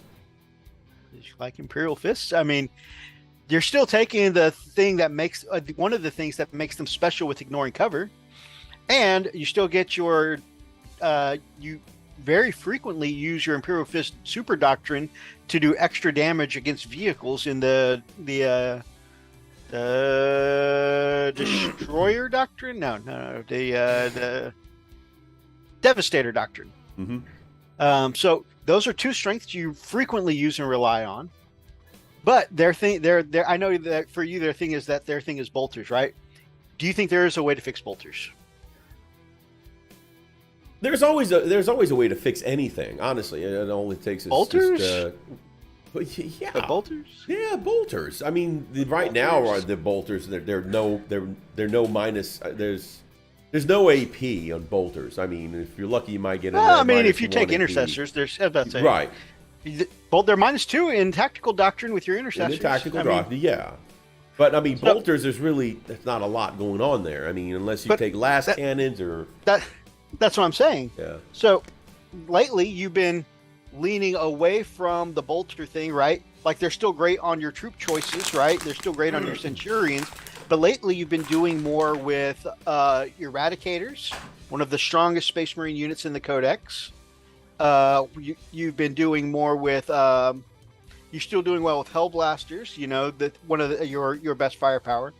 So I think maybe instead of leaning so heavy into the bolters, and maybe we can see what makes a good Salamanders list. And see what you as an Imperial Fist can take away from it. That's all I'm saying. Honestly, here's the thing, and this is why I lean more towards bolters, because if you read even just the story, just the background of an actual Space Marine. Oh yeah, in the lore, the books are the shit. With the bolter, that is like the weapon of all weapons, the weapon of choice for all Space Marines. That is kind of like that is the hand of the freaking Emperor right there, right? And that makes it special. Well, in this game, they're not. There's nothing special about them. They are absolutely. You might as well just use pistols, and that's pretty much what it's come down to. I get it. I understand bolters are not that great, but again, if I want, you're basically saying, well, you could just use something else. Well, okay, I get it. The thematic point is that the Space Marines are supposed to be a little more strong. They are supposed to be the Emperor's chosen to go and take care of the crazy the chaotic universe, and they're trying to bring order. That's the whole thing, right? Sure. Story. So, but no, they don't. They really don't. I agree. In lore, bolters are like always blowing like one bolt round blows a cannonball-sized chunk out of the Space Marine's torso. And it just definitely doesn't translate on tabletop. No, it really doesn't. So for someone to say, hey, well, why don't you try to use this? Well, why the hell do I want to play Imperial Fist then? Why don't I just go and play something else? I'll play Tau. How about that? Or I'll play something else that has a little bit. I kind of don't want to be that guy, but I also don't want to be shorthanded by GW. On an army that I feel has the potential to be. I'm not asking to be 50%. But hell, got to be more than 24 freaking %, regardless of the plus and minus because of the lack of players. It does not make sense. Yes, they're not. How are you going to? You're not going to calculate a good. You're not going to have a good average because nobody wants to play them. That's great. So what do we do? What's the answer to that? You know? I guess that's the thing, is that you're right. The Imperial Fist lore does base around bolters, and bolters are not very good. I think it's hard, like from a rules writing standpoint, not lore. I think it's hard to give the Imperial Fist something because it's hard to take a faction based around bolters. Oh yeah, no doubt about it. Absolutely. And I agree with you there. Absolutely. Okay, actually, and let me turn that back around on you, because I'm interested to see what ideas as an Imperial Fist fan you might have. What do you think so if chapter tactic do you think is the biggest thing holding the Fist back? What kind of chapter tactic would you like to see as an Imperial Fist? What do you think will get more yellow boys back to your army? You know, I really don't know. Not your army as on the tabletop, but I mean, more Space Marine players back to your side where the Imperial Fists are. Honestly, I really don't know. I haven't. This is probably the most in depth that I've actually thought about this whole thing. You know, since watching that. One thing is to actually hear it. You know, hear Aspect Tactics talk about it. Another thing is to actually see GW list it out and just basically, you know, I don't know. Part of me feels like they don't give a rat's ass. You know, they're just going to make some modifications. It's going to happen. They're going to make the slightest modifications to a few armies, and that's it. You just wait and see. It's not going to be an across-the-board kind of thing. Man, this would have been a great night to have Kami on, because, you know, as another Imperial Fist lover. Yeah, no, absolutely. I'd like his thoughts, too, on what he'd like to see as... Yeah, again, you know... a chapter tactic. Yeah, a chapter tactic that would actually draw people back to playing the Fist. You know, well, I mean, again, one of the things that I was drawn personally towards the Fist is the fact that, you know, they were tenacious, they were hardened, man. Nothing would stop them. You know, the bolters at the time when we were playing 7th edition, they were pretty decent. It wasn't like the super great, but I felt like everybody was kind of almost at an even playing field. And I don't believe that's the case anymore. You know, yes, don't get me wrong. We had the crazy Death Stars and had all kinds of, you know, combos and stuff that were being used. The Space Wolves are absolutely insane in 7th edition. You know, things like that. But they were still things that, you know, that Fists were able to do. And I was even playing them right. You know, and that's a really good point. Because if you think of the end of 8th edition, not only after Imperial Fist got their own codex, but after one of the season campaign books, where you could pay 1 CP and make your Imperial Fists, I forget what they were called, but you paid 1 CP for the special detachment, and your Imperial Fists, your Centurions, could do mortal wounds with their bolters. Right. That was a really good combo. Unfortunately, I think they were able to do too many mortal wounds, and I think that's why Imperial Fist got nerfed into the ground, because it was like they were able to do mortal wounds, but if people were like taking 3 full detachment or 3 full units of Centurion Devastators, and I think they were able to do, I think the numbers came out to 86 Imperial wounds in 1 turn. Right. Obviously, that was too strong, right? I get it, yeah. They needed to nerf that, but they basically might now. Look at them now. they're very useless. And I think even Warzone Morlock said that he was bored of playing Space Marines because it's like, you know, he plays strong lists on his channel, and he said, yeah, I'm really bored of playing Space Marines now, because what choice is there? You take Space Marines, you take Imperial Fists, and you take Centurion Devastators, and you do mortal wounds. But if you think back, during 8th edition, AdMech also had a problem with that, with their Wrath of Mars stratagem, right? You could pay 1 CP and do mortal wounds with Wrath of Mars, and then people were taking like full detachments of Castellan robots and doing a bunch of mortal wounds there. And how did GW nerf that in 9th edition? Yeah. They put in their codex, you could do a maximum of 6 mortal wounds with this ability, right? I'm surprised that GW took that ability completely away from the fist instead of saying, applying the same Band-Aid. You can do no more than 6 mortal wounds. Because then your bolters would still be really powerful if you're popping extra shots on 6s, and on top of that, you can deal some mortal wounds. I think that would have been really good to keep. I totally agree. So let me go back at, raising the question to you. Why aren't you playing your AdMech anymore? I'm going to be honest. It's not because they're not good. It's because they changed the rules, and I haven't learned how to play the new rules yet. That's fair. It's just I haven't taken the time to learn them. That's all it is. It's AdMech have been really good this edition. I mean, they're low in the ranking right now when we were just looking. Right. But for at least half of 9th edition, they were on top after their codex came out. Yeah. They took several nerf bats. So it's not. They did. They really did. They got hit. They got hit hard. Because 8th edition, they were pretty good.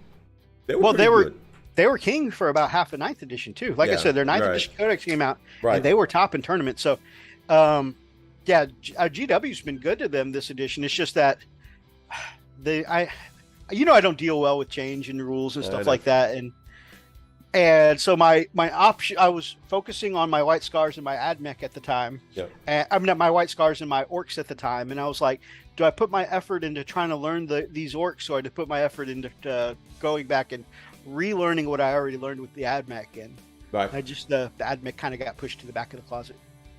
Yeah, I mean, I'll be honest with you. Look, he can't remember them well enough. Yeah. Hellworks nailed in one. He can't remember them well enough. No, I will always love playing my Imperial Fists, and I'm going to continue playing them into 30K. I just love the story, and I mean, I could have chosen any army to go even into 30K, and I've decided to stick with Imperial Fists. And honestly, it was my first love, if you will. I love the army. I love the colors. I love what they stand for. I love everything about everything about Dorne. It's just, that is my army, and I'm not going to abandon them just because the GW basically gave them the finger. It just kind of sucks that we're not. There's less player, and that's the sad part about it too. There are less yellow players than anything else. Everybody's jumping on to the latest best thing, and it's kind of sad. They're fantastic. I love the lore. I love what they stand for, and I just would like to see them be a relevant part of the universe again. So, not give them back breachers in 40K, bonuses, and defensive actions. Make them stubborn as hell. That's what he'd like to see from Imperial Fist. Actually, yeah, I think, man, instead of if GW, instead of focusing their bolters, gave them the ignore cover like they normally have, and what if they gave them a defensive ability as Imperial Fist? Because again, who's building the fortress on Terra? It's the Fists, right? That's exactly right. So yeah, if they gave them a defensive ability, like bunker down kind of ability, if they stay stationary, then they get some kind of defensive buff. Yeah, no, I agree with that. I think it's worth it. Or what if it was even something like, if they stayed stationary, 4 to 5. If they stay stationary, they get +2 in cover instead of +1. Right. Oh man, that would be really abusable. Jesus Christ, you have a 2-up, or you'd have a 1-up in cover.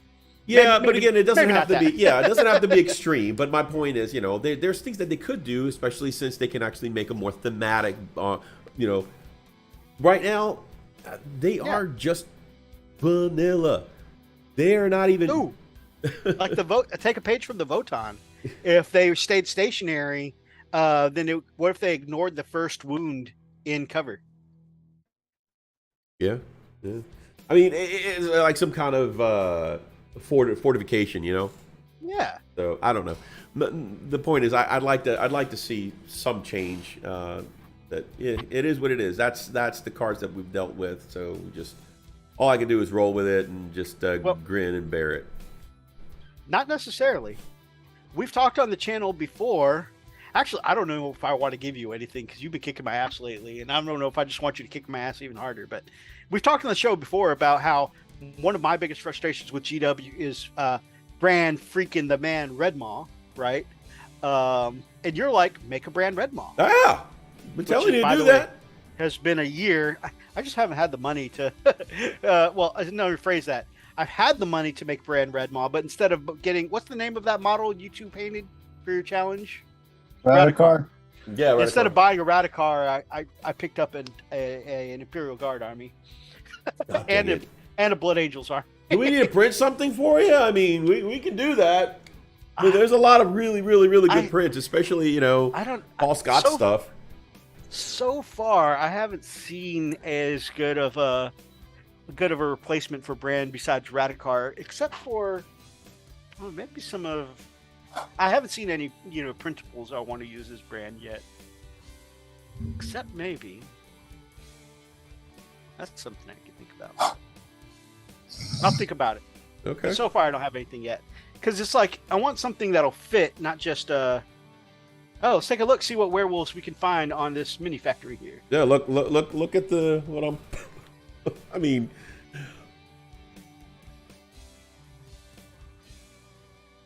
that's pretty badass. Yeah. Oh, I got some werewolf files. Yeah, that's right.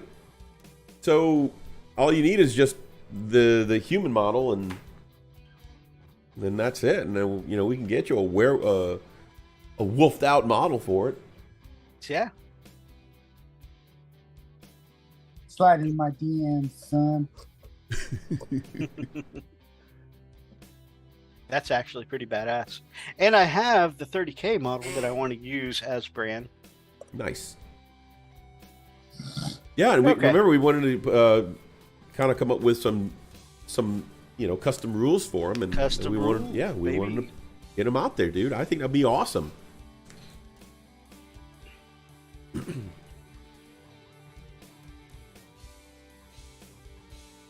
Okay, but anyways, I got sidetracked. So we've been saying for a while, that I've been, my biggest complaint about GW brand Red Maw, and your biggest complaint right now is your chapter tactic puts you behind the rest of the Space Marines.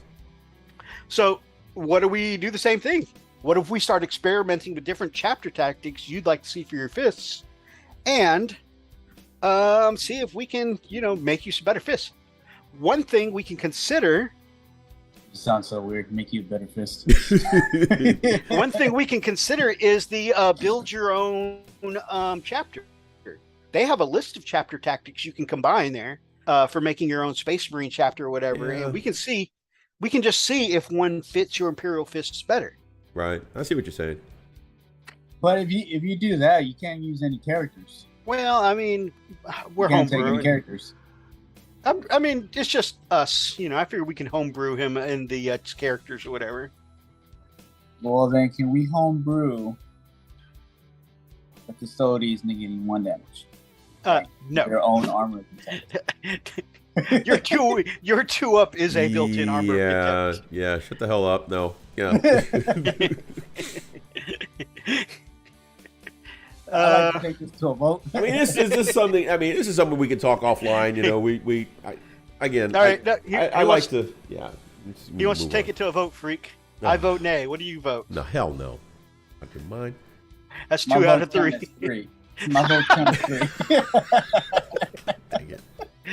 I'll kit bash you one, Methos. That would be awesome, my brother.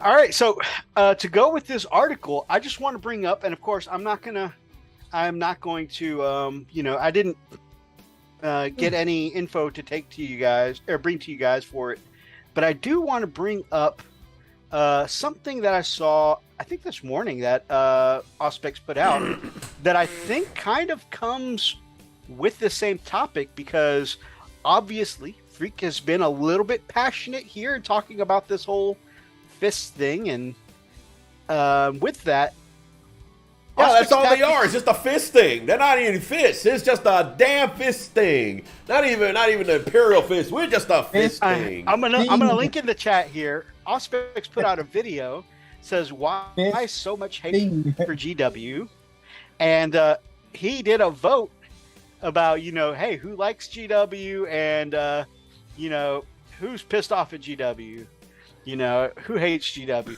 And it was actually 61% of people voted that they dislike Games Workshop. Holy crap. It was quite of a lot. That is wow. And of course, that's somewhat telling. Jeez. I mean, I don't hate them. I was actually kind of floored by that because, the number of sales would speak to the contrary. It's funny because for the sales to be what they are, there's got to be still a lot of people who are clicking the dislike button but still buying the products and playing the game, Yeah, I mean... Like, I hate them. Give me that plastic. Like I said, it's just like that edgy teenager, against their parents. And I hate you. You're gross. When's dinner? So, yeah, I don't know. I can see them... I don't think that's worded right. Honestly, the way I translate it is okay. Can they be better? Oh yeah. So and it was just a straight 50-50. Right. Who likes them? Who dislikes them? Right. And it was really surprising how many people voted that. Like, I'll playtest rules too. I actually, Freak and I guess for about a year now, Freak and I have been throwing around some rules. I have some rules that I'm ready to test because I want to combine the captain rules and the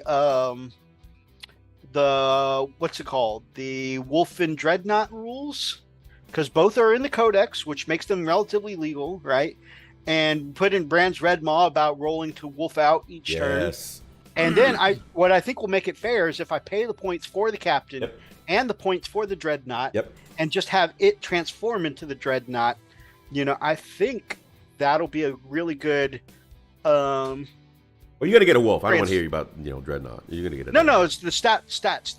Yeah, absolutely. Dreadnought. Yeah, I think it'll be awesome, man. I think it would be freaking amazing. That's one thing I really enjoyed, because there was a chance that he whooped out, and there was just a chance that he didn't. Right, when we were playing 7th edition, and one of the things that I really enjoyed, and I used to, for me, I really enjoyed watching you enjoy Brand Red Maw when we were playing. I don't know why. It was just, you lit up like a damn Christmas tree when you rolled, and that sucker just like, ha! He's wolfing out. He's just tearing all his armor.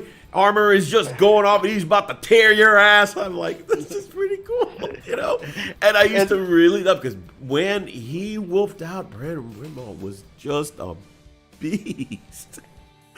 And it was, there was plenty of games where I just didn't roll the right dice. Yeah, and he never whooped out. Exactly. It was still left up the chance, but when it did, it was like, oh man, he just ripped the side hull of the freaking. It's like just ripped it right off and pulled these guys out and just started squishing them. I was like, oh damn. Oh yeah, I remember the time that you had your not the I know, not me the too. Predator, the Razorback. Yes, one of your transports. He opened up the side. Yeah, he ripped it open. My God, man, it made for a great game. I like that. It was very thematic. It was a lot of fun, and yeah, super cool. Yeah, it was fun. I enjoyed that. So.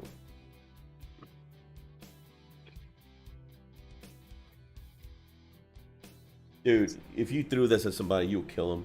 Thing is heavy.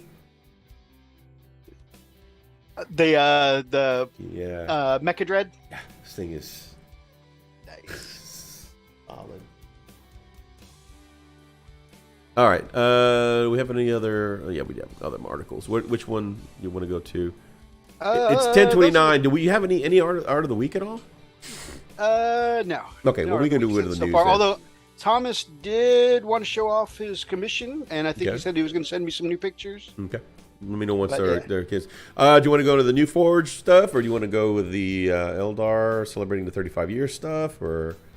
Let's do celebrating 35 years. Gotcha. All right. Happy birthday to GW, or to 40K specifically. I think we recently did the happy birthday to the fantasy side, but this is the happy birthday to the 40K side. Hey, Howdy, all. It's 22:29 here. Well, damn. Good to see you, Brother Rob. Man, Brother Rob's been painting up an amazing-looking Farsight, and apparently he's got a TMP tutorial coming up soon for it, which will be good to see him back on the scene. The Rogue Trader, 1987 to 1993. Look at that book. Ooh. Released in 1987, Rogue Trader was our very first look into the grim darkness of the 41st millennium. It was a truly chaotic, wonderful, and sprawling tome, one that allowed you to fight battles anywhere, be it on alien death worlds or within the hull of a Titanic spacecraft, and which enabled you to use pretty much any miniature you owned. That's pretty wow. Brother Kalo says, "Group watch, baby." What up, brother? All right, gents, I need some sleep. It's been a pleasure to listen to y'all's banter. I will talk to you legends later. Sleep well, everyone. Good night, my brother. Night. Night.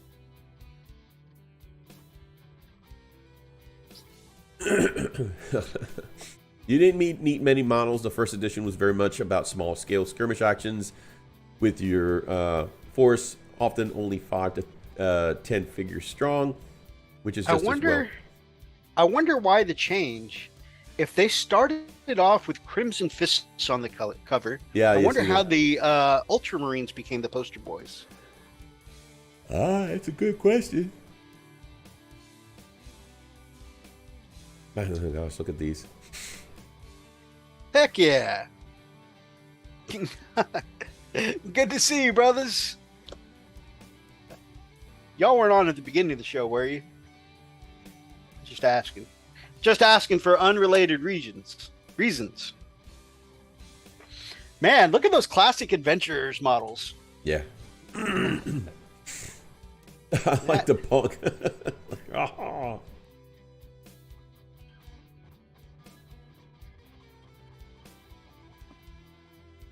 That's so cool. Oh, man. That black looks like a Black Templar there. That looks pretty awesome. Designed to be played with the aid of games masters, Rogue Trader took a lot of ideas from role-playing games of the era. As a result, it featured lots of charts and tables requiring various types of dice. While this gave a lot of variety, it also meant that games could take an entire day to set up and play. Warhammer... Unlike now. Oh, of course, like that never happens.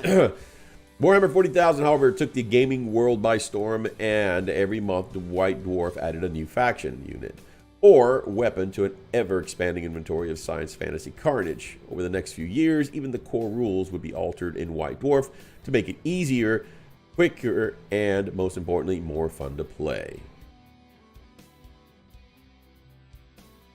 Sure. Yep. Before long, the rich and diverse Warhammer 40,000 universe we know today had begun to form from the bold concepts in the first edition rulebooks. All of this came at a cost, though. By the end of its run, you needed to take along a stack of expansion books, compendiums, and White Dwarfs to play even a simple game. What we needed was something to streamline it all. Wow. What we needed was a second edition.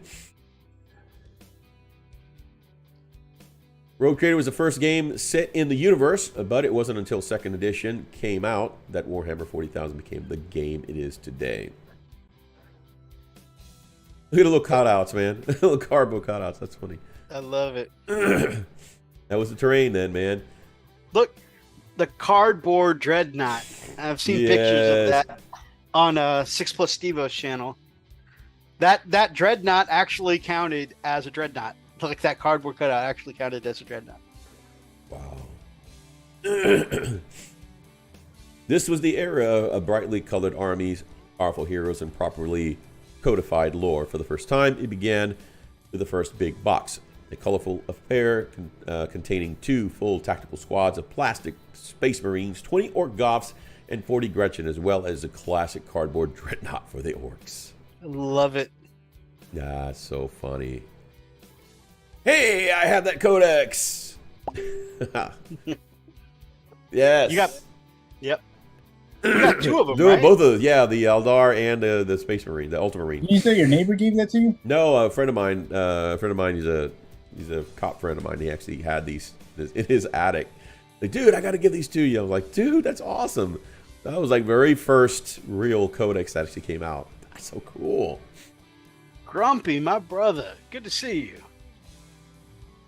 The codexes were huge, masterful tomes of deep, exciting lore that took the setting into the stratosphere. Each new book set the standard for the faction it described, bringing with it tons of cool new metal miniatures with higher production values and a reinvigorated look throughout.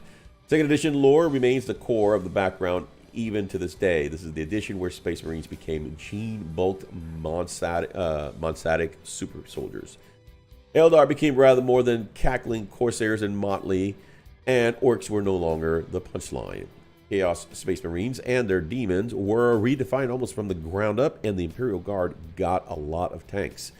The rules were very different too. Relics were war gear cards, of which they were hundreds. Vehicles all came with their own profile card covering front, rear, and side armor in damage table according to where you hit them, while if you shot a heavy bolter, you'd get to roll the sustained fire dice, which now live on as ammo dice in Necromunda. There were plenty of less balanced rules too. A 50-point vortex grenade would kill anything it touched. A virus outbreak once wiped out a half an army before turn 1 in on an official battle report. And every Blood Angels model that rolled a 1 at the start of the game would have to join a single Death Company squad. In short, second edition was wild and full of kinks yet to be ironed out. But it was also a joyous game of army versus army in glorious Technicolor. When we do our Friday night hangouts, Wybird often talks about that time period. He played Blood Angels during the time when you had to re-roll, for every unit of the Blood Angels, see if any of them vamped out. Elstonation, my brother. Good morning. Hang on, let me grab some.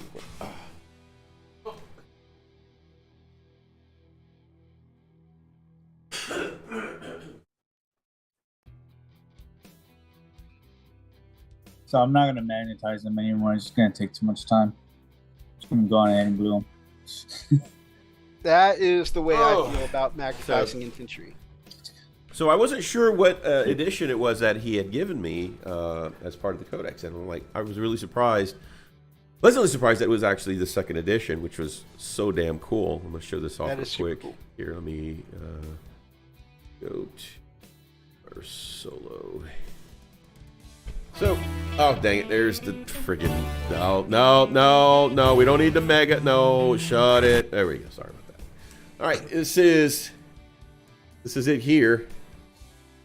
It's so freaking cool, and it's in great shape. It really is. It's practically new. I mean, it's awesome, man. It's beautiful, excellent shape. And here's the Eldar one. I love it. I freaking love it, man. What's really interesting is Brother Steve from Who Took My Dice was around for a lot of the old school. Right. He did a Warhammer anniversary video earlier today. link there in the chat.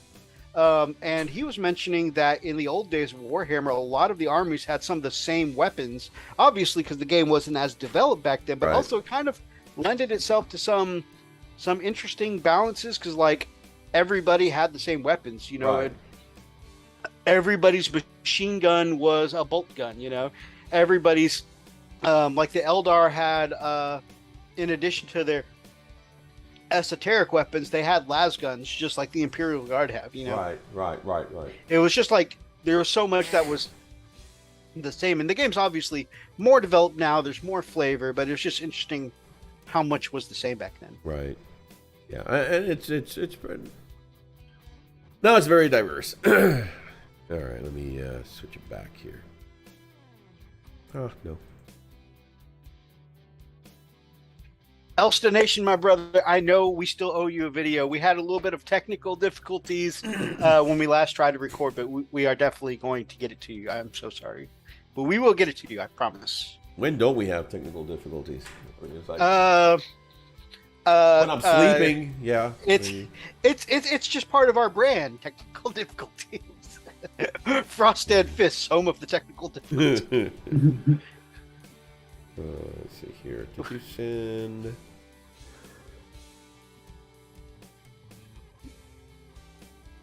And then when there isn't any technical difficulty, it's a cause for concern. Guys, what happened? There were no technical difficulties. I don't understand. Oh, that's a great picture of the guys in the background. That's funny. Oh, yeah. They're doing a watch party. That's our screen that they're all pointing to. That's awesome. Shout out to our brothers. Here, let me show what what we're all watching at here. Oh yeah, guys. There they are. Now this is some serious inception. Right? Okay. Them watching us watching them.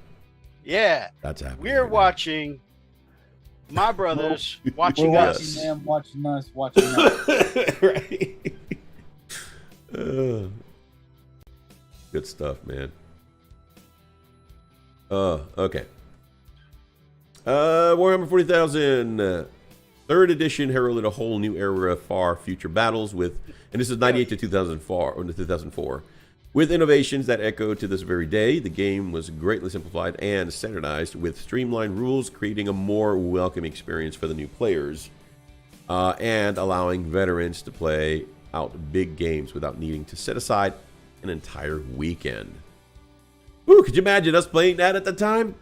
I mean, it takes us a whole day to play, a simple 3-hour game. Can you imagine we playing this game? It normally takes a weekend, 2-3 weeks.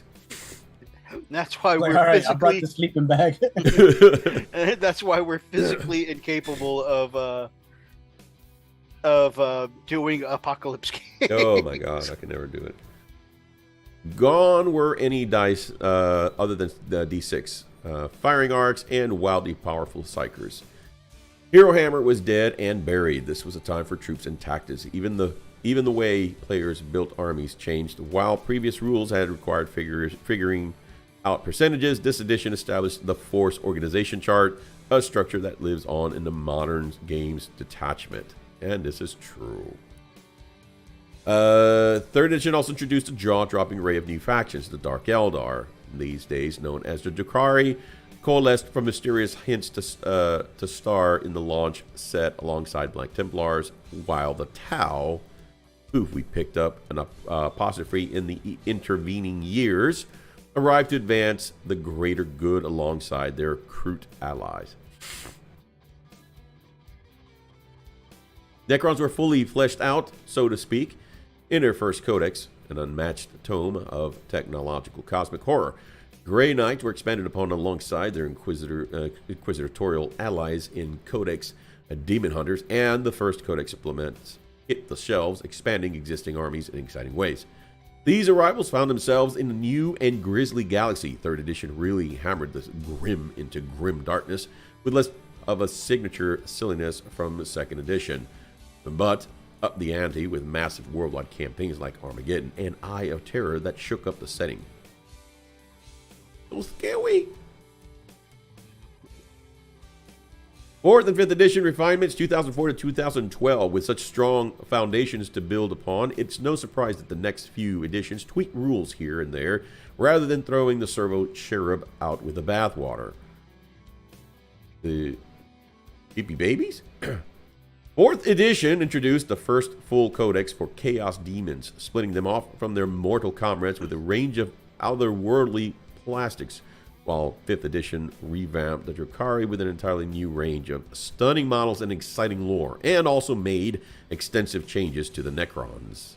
And then, of course, 6th and 7th edition, this is where Methos and I came in 7th edition. Old Friends, Ancient Enemies, 2012 to 2017. The number of playable factions exploded during this time. Codex Skitarii and Codex Cult Mechanicus introduced everyone's favorite tech adepts to the scene, while Codex Adeptus Custodes and Codex Sisters of Silence joined forces in the talons of the Emperor. Beneath the hive cities, the Gene Stealer cults re-emerged, and the Eldari awoke the god Ennead and got a whole new faction, the Inari. Chaos got exciting got exciting expansions as Magnus at last took to the Warhammer 40,000 field with a stunning new model. And there was a big new army, the Imperial Knights. The Knight Paladin made its presence known in a big way and rapidly found a home among many Imperial forces. Oh, BV! It was truly a grand age of expansion for the 41st millennium, and then it became a grand age of lore as well, as a loyal Primarch returned. There he is. No, it would be the last damn time. Yeah. The lion? He said loyal. Oh, okay. Sorry. Wow. Oh, Gilliman, I wish you were better. Yeah. I mean, it's sad because he's got his dad's sword. Isn't that his dad's sword? I'm just saying. I think it's like a replica. A replica of his dad's sword? Oh, how sad. It's got to be. It's got to be. There's no way it could be. I mean, for him to be so far down the list of powerful I'm looking No, at no, change the subject. Change the subject. I'm looking at the sword. It looks like the same thing. Oh no, it's in lore. Change It's the supposed to subject. be. Yes, Change the I know. subject. Jesus. 8th edition Warhammer 40,000 Reborn 2017 to 2020. The incarnation of Warhammer 40,000 was a megaton launch. It was at once a vital reboot of the core systems, aimed at streamlining the experience of playing the game and a way of propelling the setting forward with the introduction of Primaris Space Marines. Literally planet-breaking devastation with the destruction of Cadia and the return of another demon Primarch, the Vile Prince of Decay, Mortarium, with a huge, stunning miniature. For Warhammer hobbyists, stunning, yes. This edition brought waves of excitement that the flagship faction of Warhammer 40,000 was rejuvenated. I can English. New Primaris Marines include Intercessors, the Redemptor Dreadnought, the Indomitable Repulsor Tank, and more served to bolster Space Marine forces. And it wasn't just the Space Marines that the Imperium reinforced. To the great excitement of fans worldwide, the Sisters of Battle got a new codex and a whole new range of models. Woo! That I remember.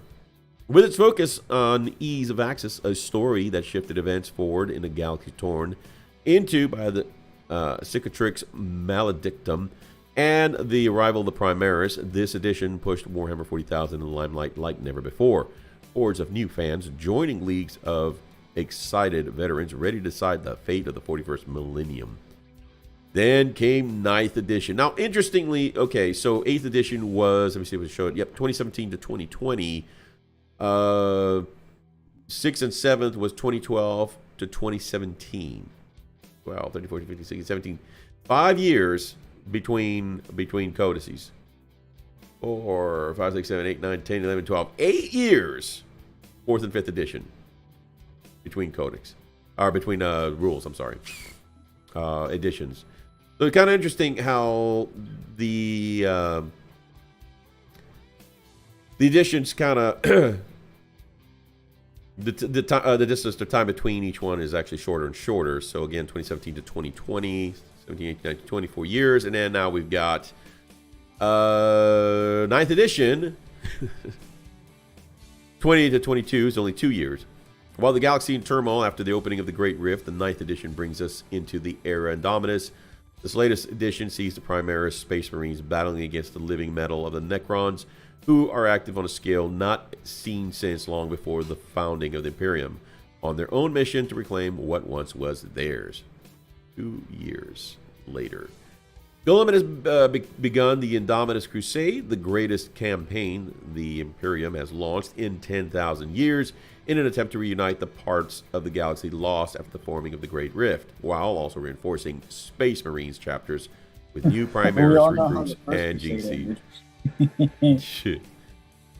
Meanwhile, the Necrons, led by Zarek, the Silent King, are intent on enslaving the galaxy for their own benefit by installing monolithic blackstone pylons on multiple planets to create a zone in space completely cut off from the warp. Meanwhile, there has been a rise in Genestealer cult activity, which has reached even to Terra itself. And Abaddon certainly isn't resting on his laurels after destroying Cadia and bringing the Cicatrix Maledictum. Truly in the grim darkness of the far future, there is only war. The current edition also brings with it a new narrative format of play called Crusade, enabling players to enjoy a custom narrative campaign for their faction as they build their army, and also bringing in customization and personalization as your heroes fight their battles and grow their tale. Factions were updated, and one long thought lost to the mists of time made a triumphant return: the Leagues of Votan, who hadn't been seen in Warhammer 40,000 since 2nd edition. So there you go. One thing, TMP, no, that's not ease of access like, freak jogging in a pair of pull-away pants. It's more ease of access like entrance into the game. Which I'll do it. I will so do it. Nothing underneath either. Huh? You'll have my Jiggly Blitz everywhere. Huh? Okay, so with this article, GW asked in their 35 years, what was your favorite edition of 40K? Now, I know this or 8th edition is your jumping point, right, Oni? Yeah. So you've got two to pick from. Favorite. Let's say what? 8th edition is gonna be my favorite. 8th That's edition? the first one Freak? I'm torn between 7th and 8th. I really enjoyed both of them. I liked 8th edition mainly because of the Primaris that came out. I thought, the little updates on the armor and all that, and I don't know. I kind of like the new simplified rules of 8th edition. 7th edition was kind of like when we first started, kind of like first love kind of situation, but 8th edition kind of simplified everything. Yeah, I'd have to say 8th edition would be definitely my favorite. 8th edition here too. I love the rule set. It was much simpler, more, in my opinion, more fun to play. Yeah. I love the introduction of the Primaris Marines. Yep. I think Primaris is my favorite armor style. Yeah. 10, Mark 10. Like, don't get me wrong, after Mark 10, Yeah. Mark 3. I love Mark 3. But Mark 10 is my favorite. I love Gravis. There's a lot of people out there who refuse to accept, and I'm not saying it is. I'm not saying that this is correct, but they refuse to accept Gravis armor as the new look for Terminator plate. They want new Terminators that look like what were the Dominus or Indominus Terminators, the regular firstborn Terminators. Right. They want that just taller, which I think just making that taller sounds boring. Yeah, I mean, if you're going to do it, just change it, just change the model if that's what you're going to do. Well, I think if we're going by what rumors are going for 10th edition, that they are making new Terminator models. right, and I'm just saying aesthetically, like Yeah. there's some people who just want the same firstborn Terminators but taller, and I think if they would go the sleeker look like the other Primaris stuff, I would like that better personally. Yeah. But I know it's not everybody's flavor, and a lot of people have a lot of nostalgia for the old days. What's funny is that, I think a lot of people don't feel like it's rose tinted glasses. I think a lot of people think genuinely the look is better. However, I don't know anybody that started after Primaris that thinks the old school stuff looks better. Like, I think it's all rose tinted glasses. Yeah, For the most part, so, yeah. but and that's fine. I make a lot of my decisions with nostalgia. I'm aware that I make a lot of decisions based on nostalgia, though. So I don't have any. Like, I like a lot of the classic stuff. You see, I've collected a lot of the classic stuff. I spend a little more going back and getting it because you and I came in 7th edition. We weren't around for a lot of classic stuff. I still go out of my way to collect a lot of the classic stuff. I like the classic stuff, but I really like the look of the sleeker Primaris stuff more. Right. No, I agree. I completely agree with you on that. Hellchild says Rogue Trader was his favorite. Warpforge says 5th was mine. Core rules were great, and it was just the external balance that let it down. Gravis was intended to be new Terminators, but I feel you can't beat how iconic a Terminator looks. Same with an Assault Jump Pack. I like the look of the current Termies. Now there's 3 current Terminator looks. So what do you mean by current Terminators, Brother Rob? the Firstborn. I think they're called Indominus class Terminators. There's also oh my gosh, Tartaros Terminators and Tartaros and Cataphracti. Cataphracti is the one I was looking for. So those are 3 that are currently out in production. I again, I know that I'm in the minority here, but I would put the old school Indominus Firstborn rank of Terminator armor at the bottom for me. I like Gravis, and then I like me some Tartaros. Yeah, I like Gravis, and then I like Tartaros, then Cataphracti, and then I would put the traditional Terminators at the very bottom. Again, I still like them. I own a lot of them, but yeah, it's just my personal look. I like sleeker design things. This is the 2nd edition Terminator. Very, very nice. Is that the one with the big ass flamer? No, that. I remember we were looking at that for a long time. Yeah.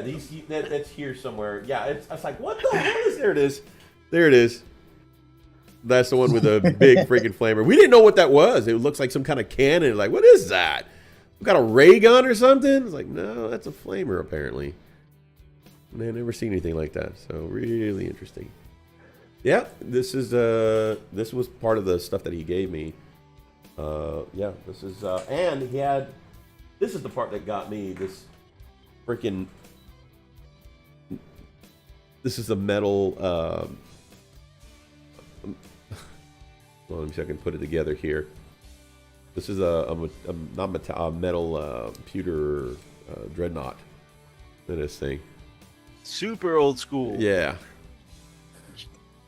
It's a crazy. You could throw that thing as a weapon. Oh man, you can hurt somebody. Hellworks is ranking. He would say Cataphracti, then Gravis, then the other 2. Very nice, very nice. Yeah. Rogue Trader, and then 5th. Okay, so Hellworks and our brother the Warpforge on very similar wavelengths. There.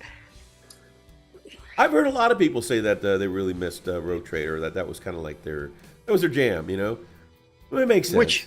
And I'm so thankful to Rogue Trader because, you know, it led us to where we are now. Yeah, just like that's what spawned us where we are. Yeah. Just like I love the idea of Tolkien, and I love what he did for fantasy, and I love the movies. I have a hard time reading the books. Yeah. The Brick Dread. By the way, I just probably made 1 million Tolkien fans unsub. I apologize. How dare you, sir? What did he say? How dare you? Unsub. Like, no. So, like, guys, I would like to rethink my position in the channel.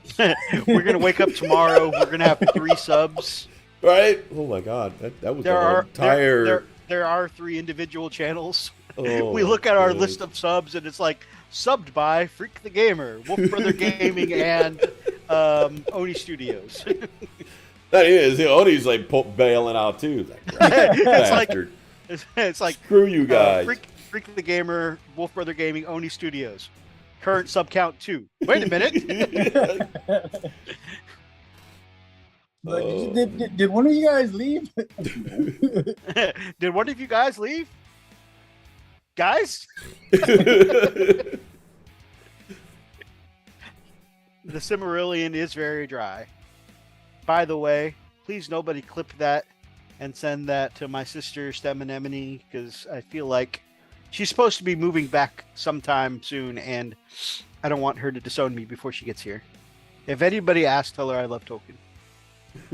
And which is true. I do love Tolkien and what he's done for fantasy.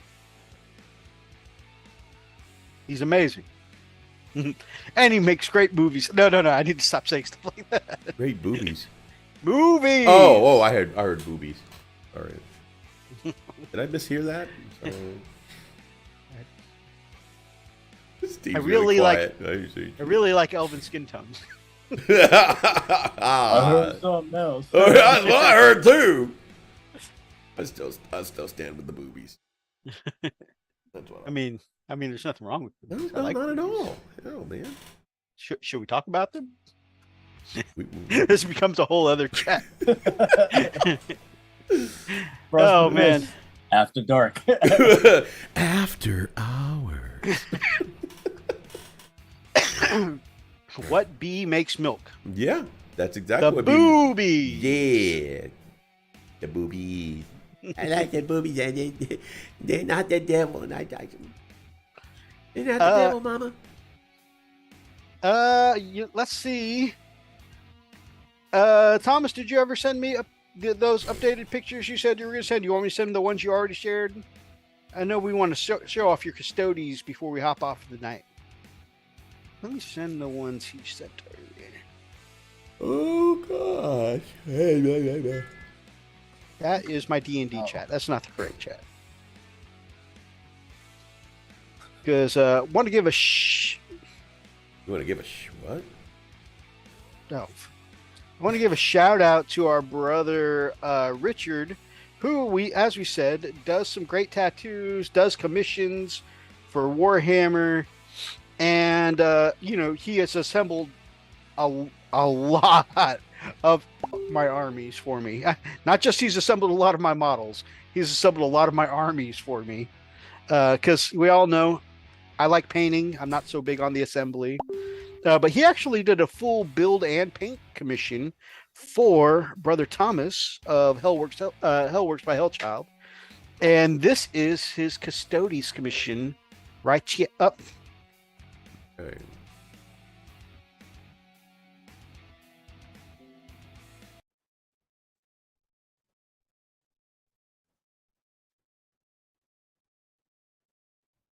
Holy crap, man. He really did that, didn't he? Oh, I just sent single pictures. I meant to send the group. Okay. Ignore that. I'm going to do this again. Well, I mean, I got something to show. Okay. And they look great. But yeah, he did the thing. Yeah. He did, didn't he? There we go. Holy crap.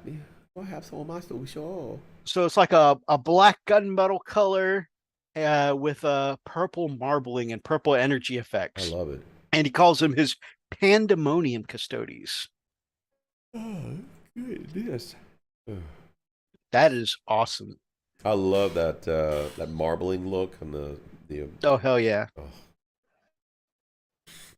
You can't go wrong with purple and black, I think. Man. He made it work. But it's just, look, he did the blue and wow. Wow, this is brush burning material there, Richard. Hell yeah. It really kind of reminds me of like that transition we talked about before of like what's it called? Imperial blue, that Vallejo purplish blue. Right. Into like the lighter purple. Yes. Yeah, looks great. Lupus says, "Noise." He just noised your noise. He just noised mine. About the ultramarine blue? Not GW Ultramarine blue. I think it's for the Vallejo. It's a Vallejo Imperial blue. Vallejo does have an ultramarine blue. Right. This one is Imperial blue though that we're talking about because it's a combination color with both purple and blue hues in it. Yeah. You're a combination color. Ooh, actually, I am. I have to think about it. You're like, God, wait. Damn, look at this. Gosh, he even did the lenses. I got me some Asian color and some Kentucky Caucasian. I do got me some Kentucky Caucasian in me. All right. Just stop. That's it for me. For today. I've hit my limit. I mean, talking about my own blood here, so hopefully I'm not offending anyone. But if anyone out there is watching from Kentucky, I apologize. But that is legit how some of my family on that side talks. Damn, look at this. Sorry, not sorry. It's like, I'm sorry, but not to my family, actually. I'm only sorry to other people who live in Kentucky.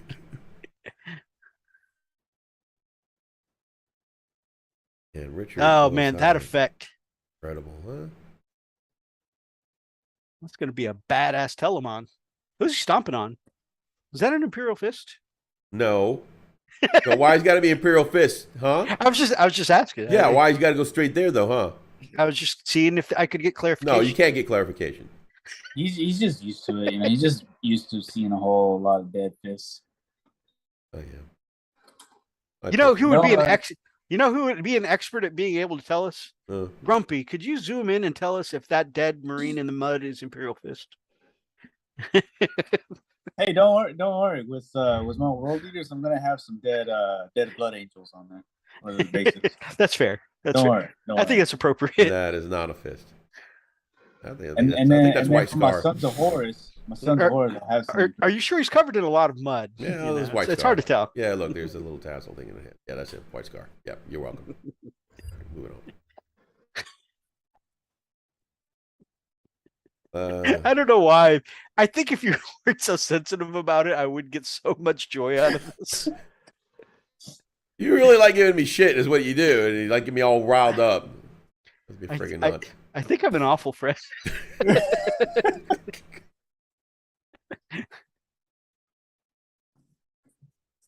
Yeah, that might be some yellow with just a lot of mud caked up on top like, of it. no. It's not yellow. There's nothing yellow about it. What the hell is yellow? You want to go back and look at it? I mean, if it were like if it were sun-baked, why mud, does it have to be sun-baked? It was white. If you want to consider the actual color of the damn thing. I mean, no, there's nothing you mean. Look at that. Look, here it is. It's so weathered, though. No, there's nothing weathered. It's white. There's nothing weathered. It's white. It's just white. The channel. This is what's. Why are you trying to make it an Imperial Fist? Because I love you so much. Yeah. Okay. Yeah. You don't. It's like, I love you so much, I want to hurt you.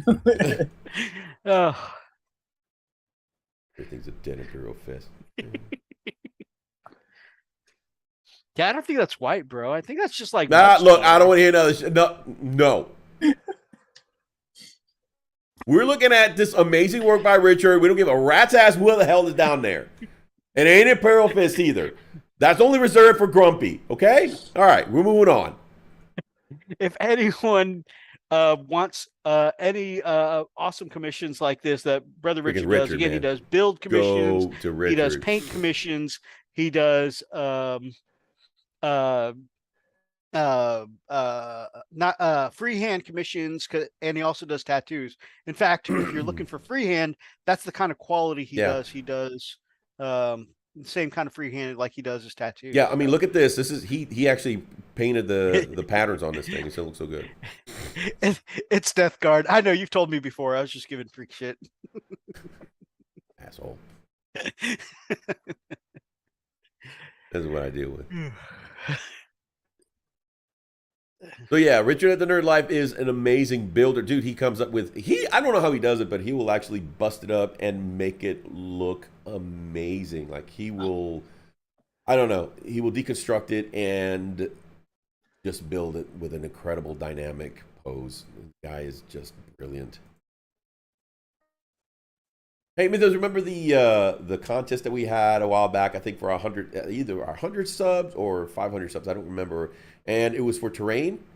And he actually terrain on the cheap. Terrain on the cheap. And he went and he did that overpass, a broken overpass. Yeah, the broken overpass. That stuff was so good, man. Jeez, it was amazing. We have to do another one of those. We'll have to do another one of those contests, man. We haven't done one in a long time. We have not. That'd be a lot of fun to get the community back and doing that stuff again, and then we'll have the community do a poll and see which ones actually wins, and we can send a prize or something. That'd be a lot of fun. Right there is a link to art by Richard, and I mean you're going to see mostly his tattoo stuff there, and some of his paint stuff, some of his build stuff. You can reach out to him there if you want to get any commissions from Brother Richard.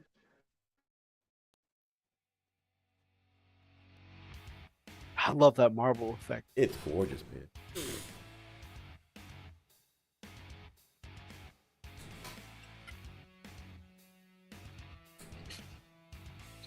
All right. Brother Oni. Yeah. What kind of closing thoughts you got for us tonight, baby? Paint more Imperial Fists. And then send them, cut them into little pieces. Put them on your bases and send them over to Freak. He loves that stuff. and for the subject line, I'll play it. Anyway, what I have for my closing thoughts, everybody ignore every damn thing that Oni says. He's going to get locked up with a triple lock padlock on the basement door, so we're never going to see him again. As a matter of fact, you might see him in milk cartons next. Oh, man. Rat bastard. Grumpy, on a completely unrelated note, if you're still making Thank you. Marines for bases, I have to reach out to you for about a purchase. Why? I know, just an unrelated note. Bullshit. If he's I'm still, not unrelated. No. The only thing that you get from Grumpy is dead Imperial Fist. Nothing else. You get nothing else. Why is gotta be? Why don't you just get a model? Hey, why are you still arguing on with an them? Why don't you just meet unrelated- them like you meet No, there's nothing unrelated. This is very much related. This on is an so related. Unrelated note. He Unrelated how? sculpts and In which sells universe? What? Dead Space Marines for bases. What? Okay, what Dead Space Marines does he usually use? I was going to get him unpainted. What? Yeah, I was just going to get him from him unpainted. Unpainted? Yeah. Oh, okay. He sells Dead Space Marine sculpts for base. And I thought I might acquire some for a future project. Really? Like, what are you gonna? What kind of Dead Space Marines are you gonna put on there? Just curious. Oh. I'm asking for a friend. Oh, I mean, there's. We'll wait. There's a lot of. There's like 20 different legions. Yeah, pick one. Off the top of my head, you know. Yeah, let's hear it. For me or him? No, him. I don't give a rat's about you. Oh, hey, Lupus got 12 heavy weapons dudes done. Awesome. That sounds great, brother. You got some. Nice little change. You may join Odie on cards. That is awesome. Oh, congrats, dude. We'd love to see pictures. I have some from Grumpy. Oh, that's awesome. No, he does. Grumpy does sell as terrain. He does those casts. Yeah. He does a really, really amazing, good Dead Marine cast and all that. But thing is, everything that comes from Grumpy is a Dead Imperial Fist. So how come when I said they- Dead Imperial Fist, are they I got usually- muted, but Methos didn't? He didn't say Imperial Fist. Are they usually Imperial Fists? Oh, I thought. I just remember him saying that he sculpts and casts dead Space Marines. No, he paints Dead Imperial Fist. Do we mean to go back to his art of the week? I mean, I don't know if we have an amnesia, because I remember quite vividly the Dead Imperial Fist on the freaking terrain. Just saying. Elston actually painted a dying Imperial Fist on a base recently. Really interesting Elstonation. I bet that's art of the week worthy. Block. I mean, Elston's a god. He's a painting god. You can't block Elstonation. That would be heresy. See, that's how bad the Imperial Fists have come, to the point that nobody gives a rat's ass about them. They're going to paint them as fodder or bits and pieces. So thank you, GW, for making Imperial Fist absolutely worthless buckets of shit that only amazing painters use them as terrain to be torn up, effed up from the flow up. Thank you, GW.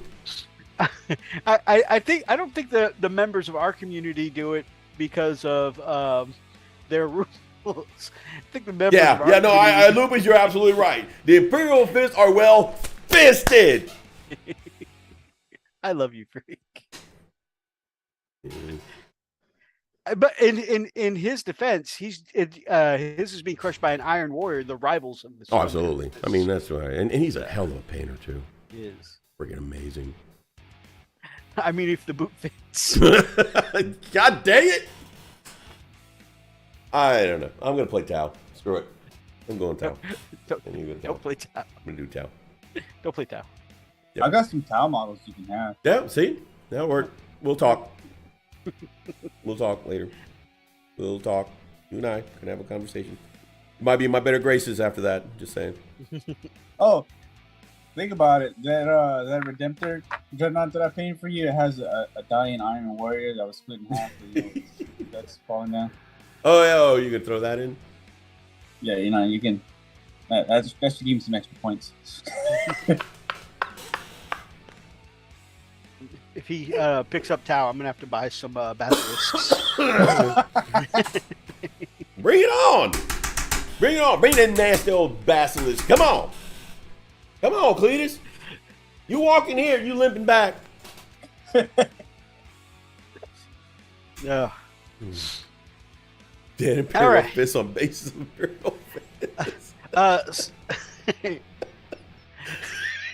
Might as well, dude. Might as well. Even the Imperial Fist don't like Imperial Fist. That's how bad they've gotten. It's like, man, we suck. You know what, John? We just have to kill you because we just can't stand y'all. As a joke, you could do that on your apothecary. Have an Imperial Fist on the base of your apothecary. Yeah. Well, I mean, that's kind of what they're supposed to do, right? I mean, yeah. I have one already that does that. That's exactly what I have. Kind of sound like you said the pop to Jesus. Tau seems legit. Different targets from Greenskins. Cool. Yeah. All right. Any other closing thoughts, my brother? Nah, man. Good show as always. Triggered. Yeah, hey, that's what we do, right? Right, bastards. All right. So it looks like I'm getting my ass kicked not only by Custodes, but Tau in the coming future. Thank you guys so much for joining us on tonight's show. If you guys liked tonight's episode, please make sure that you grab up an ox and smash that like button. Whoa. In the name of the Emperor. Drop us some comments. If you're watching in the archives, drop us some comments down below. Feel free to be part of any of tonight's ridiculous conversations. We spent way more time off the rails than actually on the rails tonight. And we went to some weird places in some of our talks tonight. But your places guys, are awesome places. Yes.